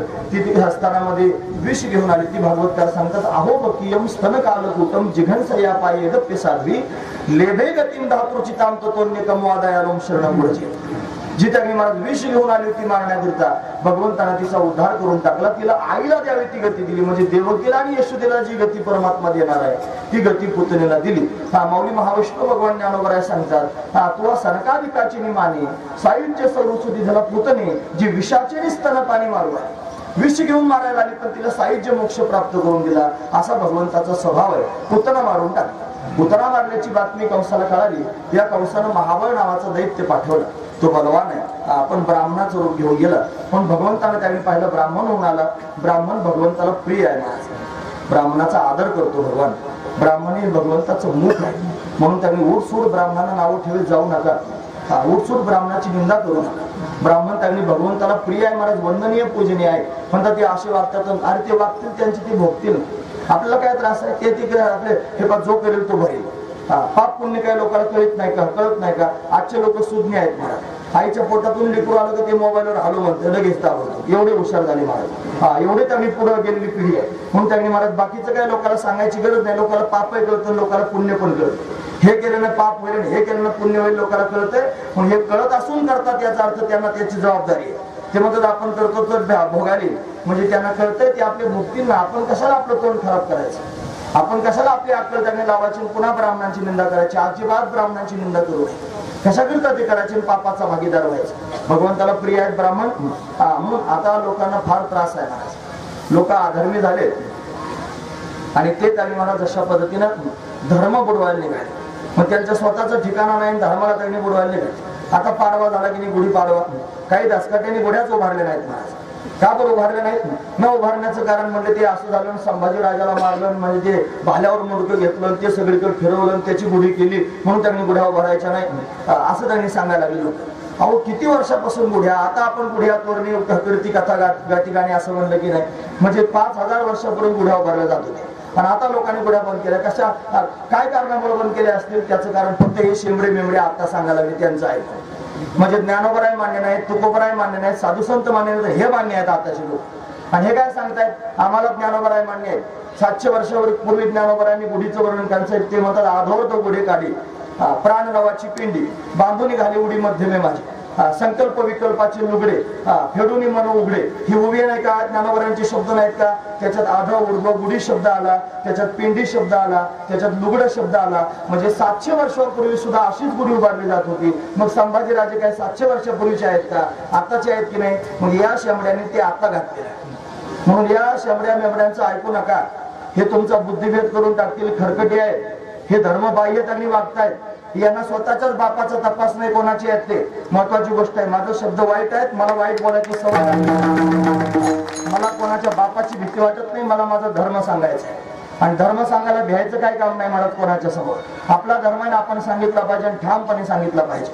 पण धर्माच्या विरोधात जर कोणी एक शब्दभर बोलत असेल संतांच्या विरोधात, देवाच्या विरोधात, जर साधूच्या विरोधात कोणी बोलत असेल तर आम्ही त्याच्या समोर हातात शस्त्र घेऊन उभे आहोत. आमच्या समोर त्यानं आधी त्यांनी यायचं, भेट नाही कोणाच्या बापाला जा. म्हणून त्यांनी महत्वाची गोष्ट आहे की न्याय एकट्याने बोलायची गरज नाही, सगळ्या जगाने बोलायची गरज आहे. जे स्वतःला धार्मिक म्हणून घेत असतील, वाडवडिलांची परंपरा जपत असतील, त्यांनी पोटात ही परंपरा साठवून जगाच्या समोर वागायचं, वागून लोकांच्या समोर धडाडीनं बोलायचं, महत्वाची गोष्ट आहे. म्हणून त्यांनी मला जे सगळे जन्माला आले म्हणे ब्राह्मण असे करतात, साधूच असे आहेत, फलाण्याचं आहेत, आणि तुम्हाला कोणी अधिकार दिला काय म्हणायचं. माझ्या बाबाने मला सांगितलं म्हणे बघ, कोणाला वाईट म्हणायचं, कोणाची निंदा करायची नाही.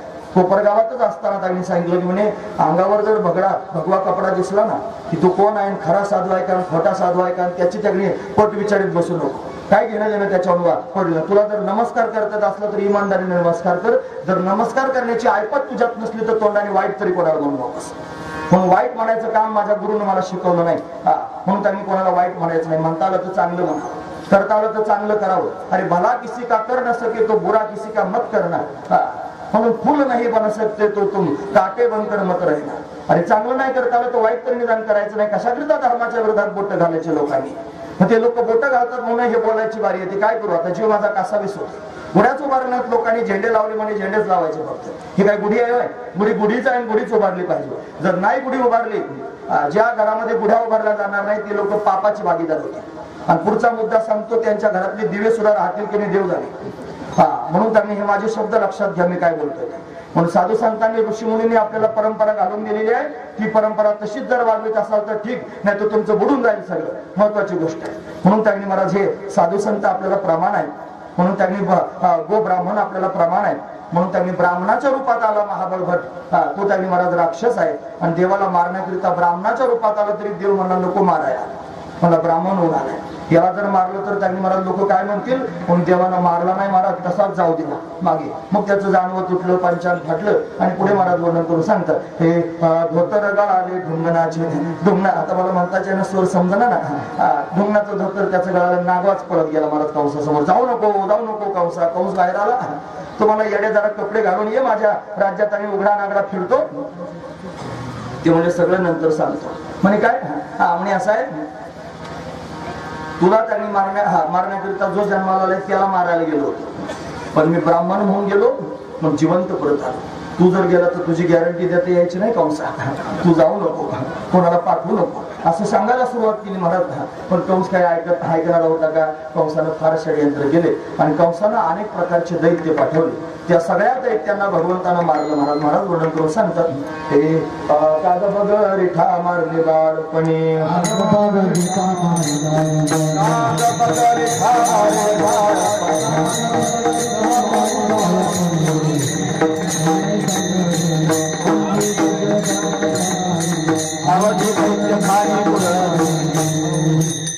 काग बगरे ठा मारले बाळपणी, अवघी दैत्य खाणी बुडविली. कागासूर मारला, बगासूर मारला, अघासूर मारला, धेनुकासूर मारला, रिठासूर सारे मारले महाराज. 1:15 वाजेपर्यंत सगळे संपवले. एवढंच काम करण्याकरिता आला का म्हणे नाही. तो त्यांनी महाराज अनेक प्रकारच्या लीला करतोय. काय करतो लीला? यानं भक्तांना आनंद देण्याकरिता त्यांनी महाराज रांगायला सुरुवात केली. हा रांगू लागला. कसा रांगतोय महाराज सांगतात, तळवे तळ हात टेकी डाव्या गुडघ्याने रांगत रंगणी रंगणात तुम्ही रांगता रांगता काय करू लागला महाराज वर्णन करून सांगतात, रांगत रंगणी चोरी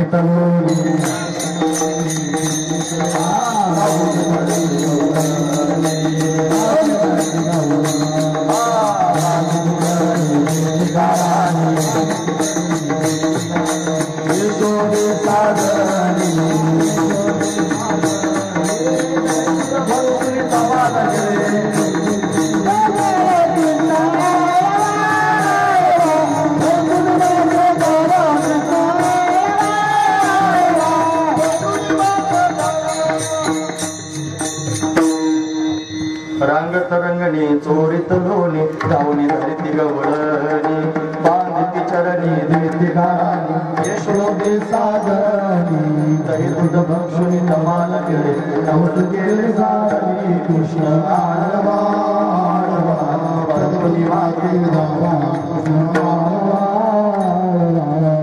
रांगू लागला कन्हैया रांगताना लीला करू लागला. तो त्यांनी महाराज रांगत रांगत गोपिकांच्या घरात घुसू लागला, दोन्ही चोरू लागला. गोपिकांनी त्याच्या पायाला बांधायला सुरुवात करावी, यशोदेकडे गारणं सांगण्याकरिता जावं. दिती गाराने यशोदे साजनी असा लीला करणारा हा कन्हैया रांगता रांगता उभा राहू लागला. उभं राहता राहता त्यांनी महाराज पाऊल टाकू लागला, चालू लागला. चालता चालता पळू लागला, मित्रांबरोबर खेळू लागला. त्याचं अतिशय सुंदर असणार ते रूप पाहून सगळ्या गोपींनी विभोर होऊन जाणार. फार सुंदर असणार हा कन्हैया. त्याचं सौंदर्य त्यांनी महाराज आणखी निखळून निघावं जेव्हा आई त्याचा शृंगार करत असते. आईनं स्वतःच्या हाताने त्यांनी महाराज त्याला स्नान घालावं. रत्नजडीत असणारा चौरंग असावा सोन्याचा, त्याच्यावर कन्हैयाला बसवावं. गंगाजळी त्यांनी आणावी. गंगाजळी म्हणजे गंगाळा आपण म्हणतो ना त्याला, खरा शब्द गंगाजळी आहे, त्याचं पण लोक त्याला गंगाळ म्हणतात. हे असे अपभ्रंशित बरेच शब्द आहेत महाराज. अशी गंगाजळी आणायची, त्याच्यात गंगाजळ घालायचं, यमुनेचं जळ त्यांनी घालायचं, त्याच्यात गुलाबजल टाकायचं, स्वतःच्या हाताने सुगंधी द्रव्य त्यांनी घेऊन म्हणजे उठणं भगवंताच्या अंगाला लावायचं. मग त्याला त्यांनी स्वतःच्या हाताने स्नान घालायचं. स्नान घालून त्याची केशभूषा अतिशय सुंदर तयार करायची, माथा बाबरच होती असं आपण म्हणतो ना. मग त्याच्यावर मोरपीस लावायचा, त्याच्या कपाळाला मल्यागिरी चंदन लावायचा, त्याच्यावर केशराची उटी द्यायची. त्याच्यात हातादंडामध्ये बाजूबंद त्यांनी घालायची, कमरेला त्यांनी पितांबर नेसवायचा, शेला असा बांधायचा. त्याच्या हातामध्ये मुरली म्हणजे पावा द्यायचा. मकराकार कुंडले कन्हैयाच्या कानामध्ये त्यांनी घालायची. गळ्यामध्ये वैजयंती माला त्यांनी भगवंताच्या घालायची, तुलसी माला गळ्यात त्याच्या अतिशय सुंदर शोभून दिसत होत्या. असा शृंगार आईनं कन्हैयाचा करावा. आणि असा शृंगार करून त्यांनी या कन्हैयानं राजाचा मुलगा म्हणून गावामध्ये खेळायला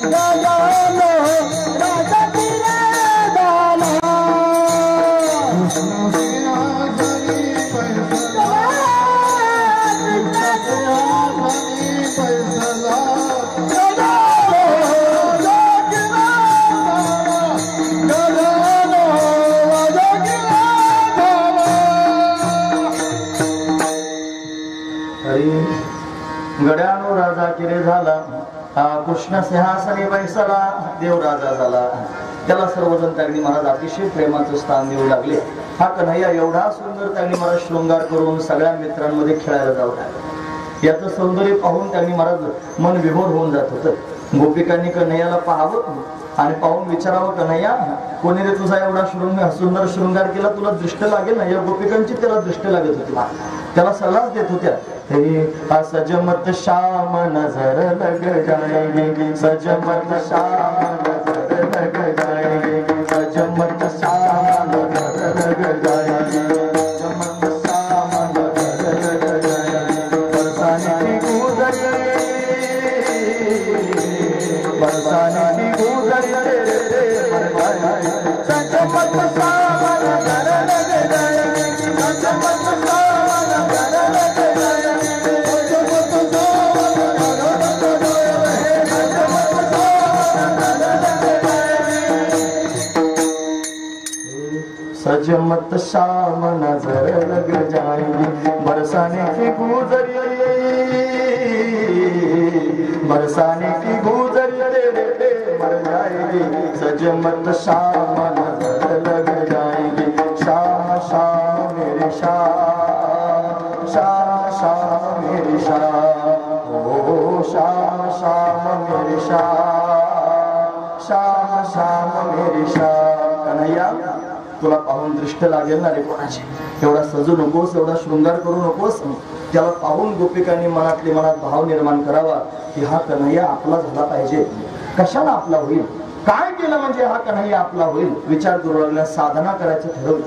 काय साधना करायची?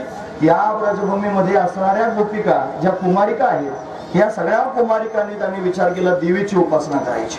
म्हणजे कोण्या देवीची उपासना करावी? वृंदावनामध्ये त्यांनी शक्तीपीठ आहे महाराज, कात्यायनी पीठ आहे. सती मातेच्या शरीराचे खंड खंड झाले आणि 52 ठिकाणी पडले. त्याच्यामध्ये सती मातेचे जे केस आहेत ना, हे जिथं पडले ते वृंदावन आहे. वृंदावनात सती मातेचे केस पडलेले, म्हणून म्हणून ते त्यांनी शक्तिपीठ आहे आणि त्या शक्तिपीठामध्ये जाऊन गोपिकांनी उपासना करायला सुरुवात केली. वाळूची मूर्ती तयार करायची देवीची आणि मग तिथे जाऊन त्यांनी तिची उपासना करायची.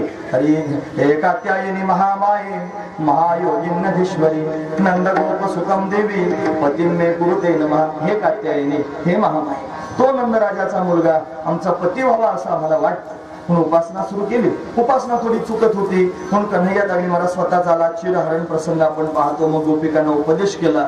मग गोपिकांच्या मनातला देह अहंकार निघून गेला. कात्यायनी प्रसन्न झाली.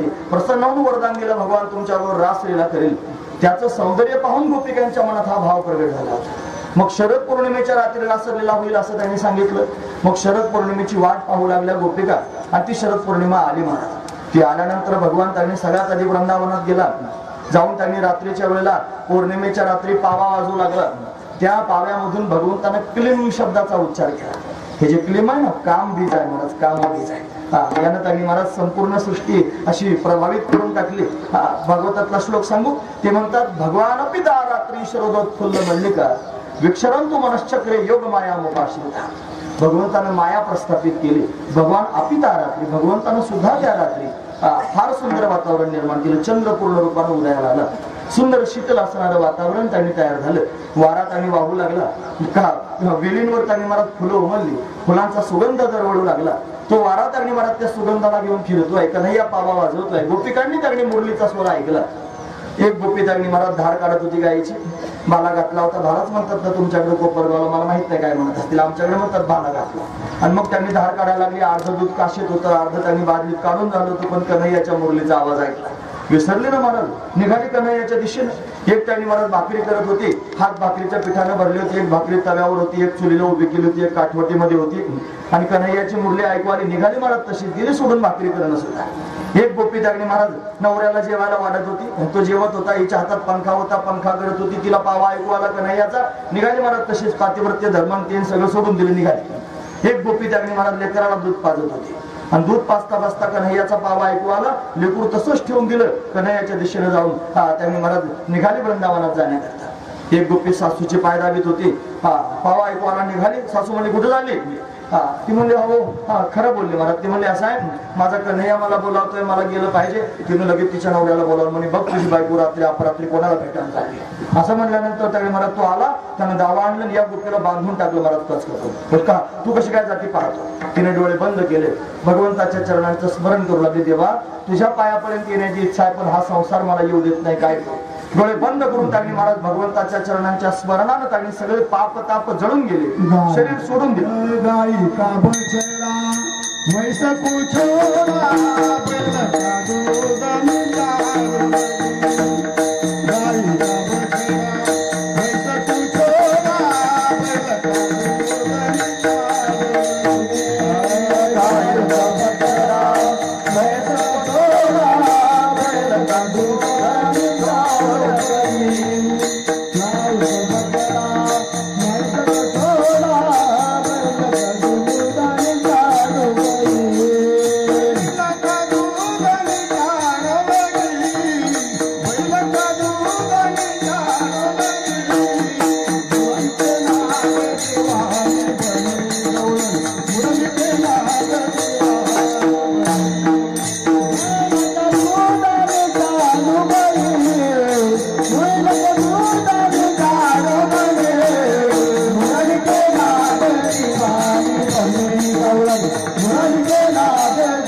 बछड़ा भैंस को छोड़ा, गाय का बछड़ा भैंस को छोड़ा, बैल का दूध निचोड़ गई, बैल का दूध निचोड़ गई, मुरली का नाद दीवानी बनी गौरन, मुरली का नाद दीवानी बनी गौरन, मुरली का नाद दीवानी बनी, मुरली का नाद दीवानी बनी, मुरली का नाद दीवानी बनी गौरन, मुरली का नाद दीवानी बनी गौरन. विसरल्या गोपिका, विसरल्या कामधंदा, सगळं त्यांनी संसार सोडून दिला. एका क्षणात गोपिका निघाल्या, भगवंताच्या समोर गेल्या. जाऊन त्यांनी पोहोचल्या. रात्री अपरात्री जायचे होते ना, 1ला 10 मिनिटं कमी होती. जाऊन पोहोचल्या भगवंताच्या समोर त्यांनी गेल्या. भगवान म्हणला स्वागतमो महाभागा प्रियंतीम करू आणि वा तुम्ही ब्रजभूमीत आलात, तुमचं स्वागत आहे, कशाकरिता आलात सांगा. ते म्हणजे तू बोलावलं म्हणून आलो. आणि वरून विचारतो कशाला आलात. तुझ्याकडे प्रेम मागण्याकरिता आलो. तुम्हाला तुम्ही पतिव्रत आहात, घरी नवऱ्याची सेवा करा, चला निघा. मग त्यांनी पदर पसरून विनंती करायला लागल्या. प्रणय गीत आहे महाराज. त्या म्हणल्या मैवम विभूर हती भवान गदितून नृशंसम संत्याज्य सर्व विषयांस्तव पादव. तुझ्या चरणांच्या प्राप्तीकरिता सगळ्या विषयांचा त्याग करून आला होता. जा म्हणतोच घरी, जाणार नाही. गोपिकांचा भाव भगवंतानं जाणला. मग भगवान त्यांच्या समोर रास करू लागला. गोपिकांना अभिमान झाला, जगातल्या सगळ्या स्त्रियांपेक्षा आपण किती श्रेष्ठ आहोत. मग त्यांच्यामधून गुप्त झाला. मग गोपिका व्याकुळ झाल्या. व्याकुळ होऊन त्याला विरहामध्ये हाका मारू लागल्या. त्याने गीत गायलं महाराज. देवा तुझ्या वाचून करमत नाही, केव्हा प्रगट होशील. हे मन वेडे रमतची नाही, मज कृष्ण भेटवा. मन वेडे रमतची नाही, जान माझ्या भीतीसाठी सागर कुठे हरवला. कान्हा रे भेट दे ना मला, कृष्णा रे भेट दे ना मला, कान्हा रे भेट दे ना मला. हका मारूया भगवंताला. छंदामध्ये त्यांनी महाराज विभोर झाल्या. तन मनस्का तदासलापा तद विचेष्टा तदात्मिका तद्गुणा नैव गायंतो नात्मागाराणी सस्मरू. या अवस्थेत गोपिका गेल्या. त्यांना भगवंताच्या प्रेमाची दिव्य अवस्था प्राप्त झाली. मग पुनः पुलिन मागत्य कालिंद्या कृष्ण भावना समवेता जगो कृष्ण तदागमन कांक्षिता. भगवंताच्या आगमनाची अपेक्षा करून त्यांनी महाराज गीत गाऊ लागल्या. त्याला गोपी गीत म्हणतात महाराज. हरी हे जयति तेधिकम जन्मना व्रज श्रयत इंदिरा शश्वतहि दैत दृश्यता दिक्षुतावता स्वैधुता सभ स्वामुचिन्वते शरदुदाशये साधुजात सरस्वचोदर श्रीमुषादृशा सुरथनाथ दे शुल्कदासिका वरधनि घनतो नेह किंवध विषजलाक्षया व्याघराक्षसा वर्षमारुता वैद्युतानलाधो. मोठं लांबलचक आहे महाराज गोपीगीत. हे त्यांनी ऐकायला गोड लागते. संस्कृतात असल्यामुळे कळत नाही सगळ्या लोकांना. म्हणून गोपिकांनी स्वतःच्या पोटातले भाव भगवंताच्या समोर व्यक्त केले. त्याला बोलवायला सुरुवात केली. देवा तुझ्या वाचून आता जमत नाही. गोपिकांच्या शब्दात व्रज भाषेत जर सांगायचं ठरलं तर त्या व्याकुळ होऊन भगवंताला हाक मारतायत. हे दिलदार यार प्यारे गलियों में मेरे आजा, मेरा यार बन के आजा, मेरा प्यार बन के आजा. दिलदार यार प्यारे गलियों में मेरे आजा. हरि जी मोरी अखियन आगे रहियो, नाथ मोरी अखियन आगे रहियो, गोविंद मोरी अखियन आगे रहियो, नाथ मोरी अखियन आगे रहियो. हरि जी मोरी अखियन आगे रहियो, गोविंद मोरी अखियन आगे रहियो. कधी वेक्षल देवा व्याकुळून हक्का म्हणायला सुरुवात केली. परमात्मा प्रगट झाला. तासाम आविर्भूत शेवटी स्मयमान मुखांबुजहा पितांबर धरस्त्रग्वी साक्षात मनमथ मनमथ. मनाचं मंथन करणारा परमात्मा प्रत्यक्ष गोपिकांच्या मध्ये प्रगट झाला. आणि मग गोपिकांचा त्याचा संवाद झाला. आणि संवाद झाल्यानंतर गोपिकांनी पुन्हा त्याच्याकडे प्रेम मागायला सुरुवात केली. आणि मग भगवंतानं गोपिकांबरोबर महारास केली. पहिली होती ती रास होती आणि आता जी होते महारास. का बरं महाराज? एक एक गवळण एक एक गोपाळ धरून नाचती रास मंडळ. पण एक एक गवळण आणि प्रत्येक गोपीच्या समोर कन्हैयाने एक एक रूप धारण केलं आणि विभोर रासीला होऊ लागले महाराज. गोपिका त्याच्याकडे प्रेम मागू लागल्या. हे कान्हा रे थोड़ा सा प्यार दे, चरणों में बैठा के तार दे. कान्हा रे थोड़ा सा प्यार दे, चरणों में बैठा के तार दे. ओ गोरी घूंघट उभार दे, प्रेम की भिक्षा झोले में डाल दे. प्रेम गली में आके पुगड़िया भूल गई रे घर की डगरिया. माया का तूने रंग ऐसा डाला, बंधन में बांध गया बांधने वाला. हमारे थोड़ा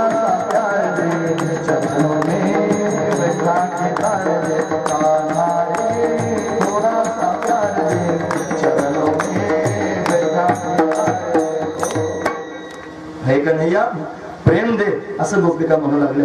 आणि मग भगवंतांनी महारास गोपिकांबरोबर करू लागला. त्यावेळेला वृंदामध्ये दिव्य असणारा आनंद प्रगट झाला. या गोपिका भगवंताला आळवू लागल्या. हा जो त्यांनी विटेवर उभा असणारा विठ्ठल आहे ना, या विठ्ठलाला तो कृष्ण रूपात असताना गोपिका त्याला आळवत होत्या. आणि म्हणून त्याच्या आळवणी करण्यातून त्या गोपिकांना जो प्राप्त होत होतं त्याचं नाव आहे आनंद. आणि कुठे प्राप्त झालं त्याचं नाव आहे वृंदावन. या वृंदावनामध्ये या कन्हैयाच्या माध्यमातून गोपिकांना आनंद प्राप्त होत होता. का बरं प्राप्त होत होता? त्या गोपिका त्याला आळवत होत्या. म्हणून ही गोष्ट ज्ञानोबरांना कळाली, म्हणून आपल्या समोर सांगितली. अभंगाचा पहिला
वृंदावनात दिव्य आनंद प्रगट झाला. आणि भगवंताला सर्वजण अशा पद्धतीने आळवू लागले. हे त्यांनी दिव्य असणारं वृंदावनातलं वैभव आहे, ते ज्ञानोबरांनी आपल्या समोर सांगितलं. एवढंच केलं का देवानं? नाही ना. गोपिकांना जसा आनंद दिला असा गोपाळांनाही आनंद दिला.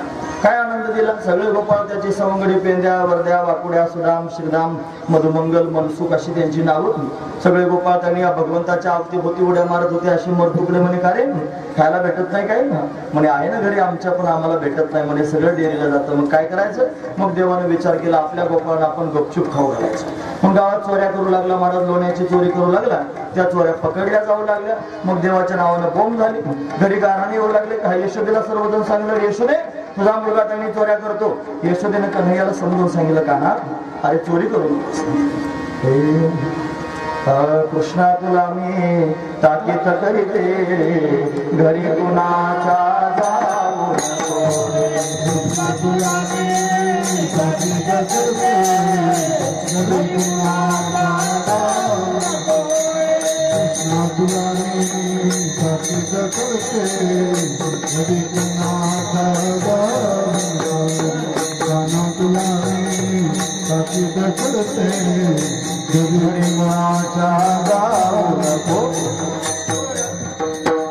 गवळ्या घरी गोभाटा उठला, माठ तयाचे फोडू नको रे.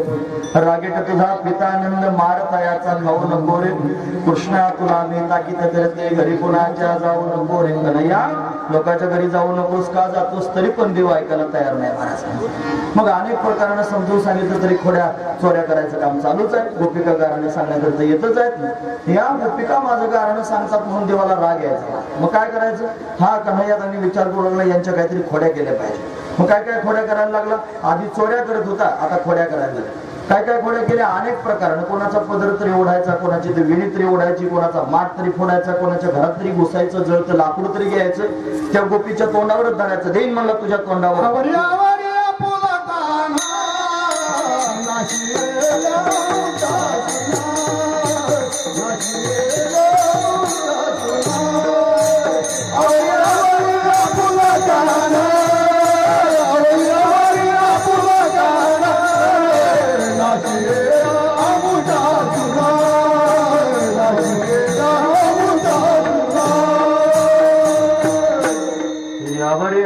पुला काना नाशेले आमच्या सुना. आमच्या घरात वस्तू आमच्या लेकी बाळी सुना असतात आणि त्यांची खोड काढतो. तुझ्या पोराला काय समजून सांग. गावचा पाटील झाला म्हणून काय गावाच बुडवावा. अरे कृष्णा अरे कान्हा मनोरंजन मोहना.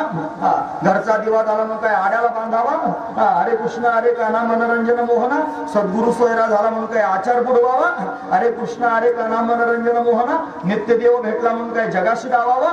अरे कृष्णा अरे कान्हा मनोरंजन मोहना. असे दृष्टांत देऊन देऊन लोकांनी सांगितले. काय म्हणे गावचा पाटील झाला म्हणून शहाणपणा करतो, सगळ्यांच्या घरात बसतो, असं करतो तसं करतो. यशोदा रोज गाराने ऐकते, कंटाळी ना गाणे ऐकून ऐकून. किती खोड्या कराव्या. घरात त्याने बसायचं. एक गोपाळ त्यांनी बरेच दिवस गावाला गेला होता. नुकतं त्याचं लग्न झालेलं होतं. बऱ्याच दिवसातून घरी आला आणि घरी आल्यानंतर घरचे लोक कुठे गेले होते आणि त्याची बायको त्यांनी गोपी एकटीच घरामध्ये होती. हा त्यांनी गोपाळ आला आणि तिच्याशी गप्पा मारत बसला. आता या कन्हैयाने काय करावं. तो त्यांनी मला जिकडे इकडे पाहायला गेला. मुंगूस धरून आणलं. मुंगूस त्याचं तोंड पाहिल्यावर देव चांगला जातो म्हणतात ना, ते मुंगूसच आणलं धरून. दोघं नवरा बायको गप्पा मारत बसले होते. आणलं मुंगूस आणि दोघांच्या मध्येच पिऊन टाकलं. दोघे जण घाबरले मारत. गोपी लगेच धावत यशोदेच्या समोर. सांग म्हणे तुझ्या पोराला काय समजून. आम्ही त्यांनी बोलत बसलो तो आला कुठून मुंगूस आमच्या मध्ये आणून टाकलं. आता हे काय खोड्या आहेत. अशाही खोड्या कन्हैयाने कराव्यात. तो त्यांनी मला खोड्या सांगायला आली ना गोपी की तिचं घर नंबर लिहून तिच्या घरात घुसायचं. तिच्या घरात असणारे छोटे छोटे लेकरं आहेत ना, मी त्यांनी लोणी खातो म्हणून गारानं सांगण्याचं मी असं किती खातो. तुमच्या घरात लेकरं नाहीत का. लेकरं घ्यायचे बदलून काढायचे. मला देवानं त्यांनी असे मारायचे, फटकून काढायचे. छोटे छोटे बाळ त्यांनी रडायला सुरुवात करायची. का रडतात विचारलं की म्हणायचे कन्हैयानं मारलं म्हणून रडतात. पुन्हा गारानं त्यांनी जायचं म्हणत कन्हैया येतो आणि आमच्या लेकरांना मारतो. अशा अनेक प्रकारच्या खोड्या सुरू केल्या. गोपिका डोक्यावर माठ घेऊन जायला लागलं की यानं लपून बसायचं. लपून बसलं की लांबूनच त्यांनी महाराज अशा पद्धती काय म्हणतात त्याला गलवर हातात त्यांनी घ्यायची, खडे मारायचे. लांबूनच माठाचा असं त्यांनी आकार धरायचा की माठच फोडून टाकायचा. माठाला गेला तडा असं त्यांनी माठ अनेक प्रकारानं माठ फोडायचे. लोणी त्यांनी खायचं. सगळ्या गावाला त्रस्त करून टाकलं. आणि आता त्यांनी महाराज 1:07 झाले होते. यशोदा त्यांनी कंटाळली होती. ती म्हणजे आता किती वेळ खोड्या करशील. आता थांब जरा, आता तू उद्या वनाला जा. म्हणून कन्हैया वनाला जाण्याकरता निघाला. छोट्या छोट्या गायींना गोपाळांना घेऊन त्यांनी महाराज वनाला. तेव्हा तुमच्या स्वराच्या या मेळानं माझं नरड जाम झालं. लगेचच झालं. लगेच ताबडतोब त्याचा गुण आला मला स्वराचा. मला संध्याकाळी कथा करायची आहे जाऊन. आता काय होईल ते देव झाले. असो म्हणून वनाला जाण्याकरिता त्यांनी महाराज कन्हैया निघाला. छोट्या छोट्या गायी छोट्या छोट्या गोपाळांना घेऊन त्यांनी महाराज कन्हैया जातोय. त्याची सुंदर छबी आपण दरवर्षी ऐकतच असतो. ते छोटी छोटी गैया छोटे छोटे ग्वाल छोटो सोमेरो मदन गोपाल रे. कारी कारी गैया गोरे गोरे ग्वाल श्याम वरण मेरो मदन गोपाल रे. छोटी छोटी लखोटी छोटे छोटे हात बंसुरी बजाय मेरो मदन गोपाल रे. अतिशय गोड असणारा कन्हैया वनात त्यांनी जाऊ लागला. वनामध्ये त्याच्या अवतीभोवती गोपाळ उड्या मारू लागले, खेळू लागले. त्याची गुणानुवाद गाऊ लागले. गोपाळ रतले रे आणि विठ्ठलू देवा आळवित्री. सगळे गोपाळ त्याच्या अवतीभोवती उभा राहून त्याच्यावर प्रेम करत त्यांनी मला त्याचे गुणानुवाद गाऊ लागले. असा असणारा हा कन्हैया सर्वांना आनंद देतोय. म्हणून ज्ञानोबराय वर्णन करून सांगतात की मी सुद्धा माझ्या श्री गुरु कृपेने त्यांनी मला त्याचं ज्ञान झाल्या कारणानं त्याच्यावर प्रेम करतोय आणि त्याला आळवतोय. निवृत्ती दासा प्रिय रे विठ्ठलो देवा आळवितो रे. निवृत्ती रस्ता ज्ञानोबराय म्हणतात तो मला प्रिय वाटतोय म्हणून मी सुद्धा त्याची आळवणी करतोय. हा त्यातला भाव आहे. कन्हैया त्यांनी मला खेळून खेळून दमला. सगळे गोपाळ म्हणले देवा आता फार भूक लागले रे पोटामध्ये, आता काहीतरी खायला दे. मग देवाने खेळ मोडला आणि खेळ मोडून त्यांनी मला खडकावर जाऊन बसायचं ठरवलं. म्हणून त्यांनी खडकी सोडलेल्या मोठा. आता खडकावरच का बरं मोठा सोडले असतील. खडक म्हणजे अशी वस्तू असते ज्याच्यावर पेरलं की उगवत नाही महाराज. म्हणून काला कधी करता येतो. जीवनमुक्त झाल्यानंतर करता येतो. खरा काला तर जीवनमुक्ती नंतरचाच आहे. अलीकडे काय नसतं तरी दहीन भात खायचा. पण जीवनमुक्तीचा काला त्याच्यापेक्षा काही वेगळा असतो. पण जीवनमुक्त झाल्यानंतर काला हे सांगण्याकरिता खडकावर मोठा सोडल्या. पानांचं द्रोण तयार केलं. त्याच्या सर्वांचे शुद्र एकत्र करून त्याचा काला केला. आणि हे पान तुमच्या परिसरातल्या लोकांकडे जर बारकाईने पाहिलं ना, आम्हाला इकडे यायचा प्रसंग जरा कमी येतो. पण खरं सांगतो तुमच्याकडे पाहून मला काय तुमच्याकडची मंडळी त्यांनी पुण्यार्थी जास्त आहे, ज्ञानार्थी कमी आहे. ज्ञान प्राप्त होऊन मोक्ष प्राप्त करून घ्यायचं असं फार कमी लोकांना वाटतं. पुण्य प्राप्त झालं पाहिजे, भजन करण्यातून पुण्य झालं पाहिजे, साधूच्या सेवेतून पुण्य झालं पाहिजे, मला फक्त पुण्य मिळावं. फक्त पुण्यानं माणसाचं जीवन करता व्हायचं नाही. जर झालं तर ज्ञानानं होईल. ज्ञानाची नजर असली पाहिजे, ज्ञान त्यांनी ऐकलं पाहिजे, ते ऐकण्याकरिता श्रवणाचं अंग आलं पाहिजे. ज्ञान अतिशय महत्वाचं आहे. मला ज्ञाने न मोक्ष न तू मुंडने, ज्ञान प्राप्तीनंच मोक्ष होतो, मला दुसऱ्या कोणत्याच साधनानं होत नाही. ज्ञानाकरिता त्यांनी सायास केले पाहिजे, ज्ञानाकरिता अट्टहास केला पाहिजे. वाचून ज्ञाने विने एके उपाय करसी जितुके तरी गुंफिसी अधिके रुखी. म्हणून फक्त त्यांनी मला बाह्यांगानं पुण्याकरिता स्वतःला सादर करण्यापेक्षा ज्ञानाकरिता सादर करावं आणि साधू संतांच्या समोर जाऊन त्यांनी पुण्य मागण्यापेक्षा ज्ञान मागावं. हे ज्ञान माणसाला मुक्त करून टाकेल, जीवापणा घालून टाकेल. महत्वाची गोष्ट आहे. या कथा ज्या ऐकायच्या, या कथांमधून ज्ञान त्यांनी महाराज आपल्या पोटात उतरावं. हे त्यांनी ऐकण्यासारखे. का खडकावर गेला त्याचं हे कारण आहे. का बरं त्यांनी काला केला? काला म्हणजे काय? काला म्हणजे जीव ब्रह्म ऐक्य ज्ञानाचा काल. 3 प्रकारचा काला, दहीराईचा काला, हरिनामाचा खिचडी काला आणि जीव ब्रह्म ऐक्य ज्ञानाचा काल. पण तो खरा काला आहे, जीव आणि ब्रह्म एकच हे जाणून घेण्याचा काला. तो जर नाही कळाला आणि जन्मभराही दही भात खात राहिलो आपण, काय हाताला यायचं नाही. महत्वाची गोष्ट आहे. पण त्या काल्यापर्यंत गेलं पाहिजे, गरजेचं आहे. म्हणून देवानं त्यांनी पानांचं द्रोण तयार केलं, त्याच्या सगळ्यांचे शुद्र एकत्र केल्या, त्याचा काला केला, सगळ्या गोपाळांना कमलाकार बसवलं, स्वतःच्या हातानं सर्वांना त्यांनी खाऊ घालू लागला. भागवतकार त्याचं वर्णन करून सांगतात. हरी भाव्य व्रतवेन जठर पटयो शृंग वेत्रेच कक्षे वामे पानो मश्रुण कौलम तत्फला नेंगुलिषु तिष्ठन् मध्ये स्वपरि सुरधो हासये नर्म विस्वये स्वर्गे लोके विशति बहुजे यज्ञ मुख बालकेली गोपाळ भगवंतानं काला केला, गोपाळांनी काला खाल्ला, सर्व संतुष्ट झाले. हा प्रसंग इथपर्यंत सांगायचा असतो. काल्याच्या कीर्तनात काल्यापर्यंत सांगावं, पुढचं चरित्र सांगू नये असा दंड काय. पण आपण काल्यापर्यंत आलेलो आहोत. तोच काला परमात्मा सर्वांना देतो. त्याला दोघांमध्ये होतो, देव आणि भक्तांमध्ये. कीर्तनामध्ये देव उभाच असतो. तिथे त्यांनी देव तर आहे, भक्त सुद्धा आहेत. म्हणजे बाबा त्यांनी आपल्यामध्ये सर्वांमध्ये उपस्थित आहेत. पण देव भक्तांच्या मध्ये काला होणार आहे. फक्त त्या भक्तांचं मोठ्या प्रेमानं चिंतन करून पुढील प्रवास करूया. हे ज्ञानेश्वर ज्ञानेश्वर